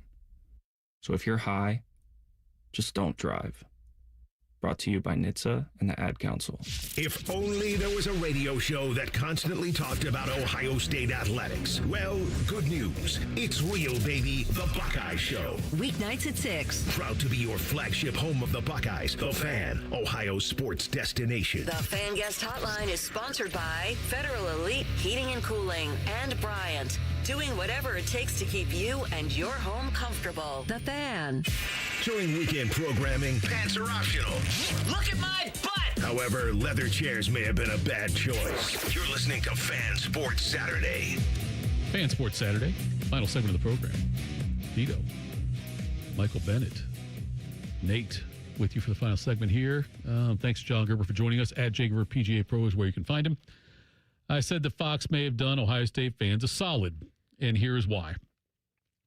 And I know we've talked about it before, and I've talked about it, so I apologize if I'm repeating something that you've already heard me say, but as part of the TV agreement with the media agreement with the Big Ten, and Fox gets the first 3 weekends in the draft to where they get the rights to whatever first game they want to pick. So, like, for instance, Ohio State's or the first pick for Fox every year is to take the week of Ohio State, Michigan, and they typically will put Ohio State, Michigan at noon. That's what they do. That's usually their first draft pick. They get the first 3 picks of which weekends they want to have the first pick of games.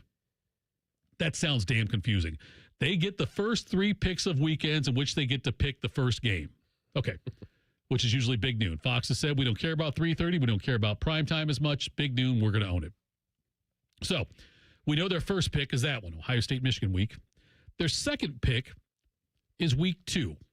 Now, we don't know about their third pick yet, but week 2, though, why that's significant is because it's not Ohio State, Texas. That game's going to be a night game already on ABC. So they took week 2 with their eye on Oklahoma, Michigan. They're going to make Oklahoma at Michigan their big noon game. That means Fox, their third selection, would either have to be the week Ohio State plays Indiana or the week Ohio State plays Oregon, November 7th. That means one of those 2 games will not be big noon. Yep. Ohio State fans should be ecstatic about that. Don't get too ecstatic-y yet, because it probably won't be a night game. In all likelihood, I would think that, Michael, they take Ohio State playing in Bloomington, the last 2 national champions against each other. I think you have to. That's going to be one of the most anticipated games of the season. And that'd be big noon. And then, so that would mean November 7th, whoever has the next draft pick could take that one, because that's when Ohio State hosts Oregon. And November 7th is also the Miami-Notre Dame game in prime time. I don't know if whatever network, it wouldn't be obviously NBC. If CBS wanted to make it a primetime game, I guess they could. I'm not sure all the rules on that one, but in all likelihood, I bet we would see Ohio State, Oregon at 3:30. So it would not be big noon, but it'd probably still be a non-night game, which is the way things are. I like a 3:30 game. I was always a big advocate for night games. feel like we're doing night games to death, so I don't mind a couple 3:30 games. I think that's like the perfect time for a college football game. Noon sometimes feels a little early.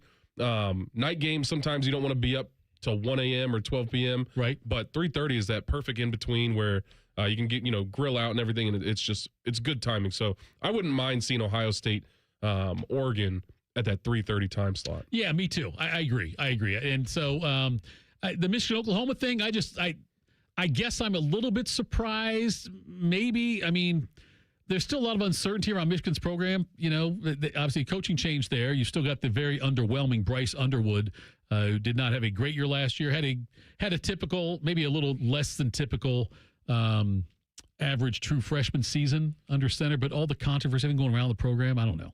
I wonder, when we see that Michigan-Oklahoma matchup, why they would bid for that so high.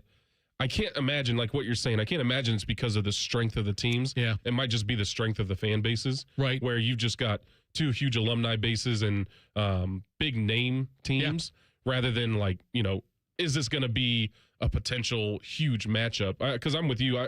There are too many questions around Michigan. Oklahoma, I have never respected as much as other people might respect Oklahoma. Right. But they are two big programs. They do have robust fan bases. So maybe the math that Fox was doing was just, whether it's a good game or not, people are going to tune in. Michigan this year. The other thing you have to look at also is that with Michigan and Oklahoma both, I guess specifically Michigan though, is that it's early enough in the season. They're both going to have probably, and I'm looking at their schedule right now, but they will both likely be 1-0 going into that game. And if you look at the way that, these teams get ranked in Michigan opens up against Western Michigan. And, Michigan's going to come into the season ranked as a top 25 team preseason. Yep. They're going to go 1-0. And when they beat Western Michigan, Oklahoma opens up with UTEP. Oklahoma will also be, so they're probably both going to be in all likelihood, I don't know, maybe top 15 teams. Yeah, and they can hype it up a bunch. Yeah. It'll be an important game. One of them's going to get a win over a top 15 opponent. You know what I mean? In that game. So that may be why it is. And also maybe there could be something to do with the fact that, do you want to play Oregon at noon? That'd be 9 a.m. Pacific time. Does that come into play at all? Does Oregon complain about that? Does the Big Ten say, hey, look, if you want to have Ohio State, Oregon be a really competitive game, let's not kick it off at 9 a.m. Pacific time. Exactly. I think that 3:30 time slot for Oregon is just absolutely perfect. Like you said, if it's a noon game out west, a 3:30 game, it's not too late out here. I think that fits into that slot perfectly. And then, a noon game for Indiana, I think makes sense. Now, how cool would that be if it was a night game? But we can't have everything we want. So I think a noon game almost, it's going to add some gravitas to it. Just because, like I said, in all of the college football, I think that's going to be one of the most anticipated games. I think it's going to be a big indicator of what these teams can do in the postseason. Because Indiana looked incredible the last two seasons. Obviously, it's crazy to say it, but one of the best college football teams of all time last year. And yet, still incredible questions around that team on whether Kurt Cignetti can rebuild year after year based on the way he builds his teams. Yes. And another thing I want to talk about, too, was my Pittsburgh Steelers wasted a third-round pick on Drew Aller, quarterback for Penn State. And I say wasted. First of all, I didn't like Aller anyway. But he goes to the rookie minicamp, and it's been reported that the Steelers are reworking his mechanics. That's not what you want to hear. Erasing Penn State habits and NFL rookie reboot. That's not what you want to hear. Brooke Pryor was covering the team, said they're essentially uninstalling everything he has learned, and they're re-uploading their own methods, fundamentals, mechanics with Aller. I watched Mike McCarthy and QB coach Tom Arth be very intentional with Aller, who was running at about half speed, working on his footwork throughout that practice. I don't think you use a third-round pick on a quarterback if you have to completely deprogram him. I don't think you use a third-round pick on a Penn State quarterback ever. That's fair. When have we seen a Penn State quarterback that wasn't overhyped and underperforming? Okay, let's think about that. I'm trying to think. I'm going back. Obviously, Christian Hackenberg was a bum. They've all had the same exact stats, whatever. I don't know why year after year they try to sell us on Penn State quarterbacks. It's not going to happen. Kerry Collins had an okay NFL career. We're talking about mid-90s now, though. That's a long time Immediately ago. went back 3 decades. Yeah, I know. You're right. I can't think of anybody else. I was trying to get a quarterback. Who was there was no, not Hackenberg. They had another one who came through. It was supposed to be pretty hype. I can't think of who it was off the top of my head. Also, for your Steelers, I think Will Howard is a future NFL quarterback. So you needed a vet that he can learn under. You know, we don't know if Rodgers is coming back. I wouldn't break the bank to keep him there. But they probably should have brought in a veteran that Will Howard could sit behind for a little while. But drafting another third rounder, unless you do not believe in Will Howard, I don't understand why they would do that. They've spoken very highly of Will Howard and within the organization, and so I think they do like Will Howard. They do have Mason Rudolph there still. If Rodgers chooses not to come back, then I think Rudolph's your week 1 starter. But I think they get Howard some looks in there at some point because I think I don't think the team will. I don't think teams will be great no matter what. I think they'll be good if Rodgers comes back. I don't think they'll be great. And without Rodgers, if Rudolph's your starting quarterback, I think you're looking at a ceiling of like a 6-win team. You need to go get Joe Flacco. I don't know what that guy drinks. I don't know what his deal is, but he's a great coach for young quarterbacks. I agree. And I hope Rodgers comes back because I want him to learn. I want Howard to learn under him as far as football goes, not the way you handle things outside of football. Because you don't want him doing ayahuasca. I was going to say, what do you want him to learn exactly? Listen, what Rodgers is doing is just next level right now. The fact that the Steelers have put different deadlines in place and said, well, look, we need to know by this time. Now we need to know by the draft. Now we need to know soon. And now we need to meet with him. And there's reports that he's going to come to Pittsburgh and meet with the team. And he goes to Pittsburgh and then doesn't meet with the team. He's something else. He has to be one of the biggest divas in the NFL. As a Steelers fan, at what point are you just rip the Band-Aid off? We've got to just reboot this whole thing? Because, even if you get Rodgers, you're going to be the 8th seed? Great. 6 years ago, they should have done it. Before they signed Rodgers. Never should have been the Rodgers. Never should have Russell Wilson out there playing starting. No. Never should have done it way back when. The problem is with the Steelers, they are doing the terrible thing of being okay. They went and got Mike McCarthy. I know. And that's not. He is the oldest person they've hired to be head coach in the franchise's history. The oldest head coach they've hired. And so that doesn't scream rebuild. And they hired him so that they could get a 43-year-old quarterback. That's hiring Mike McCarthy screams we want to win 9 games. That's what that screams to me. Is we are happy if we are above 500. Right. Yeah. You're not going for Super Bowls hiring Mike McCarthy and bringing in Aaron Rodgers. I don't think so either.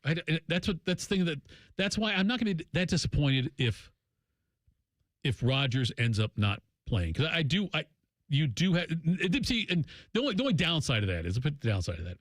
Let's say that Rodgers doesn't play.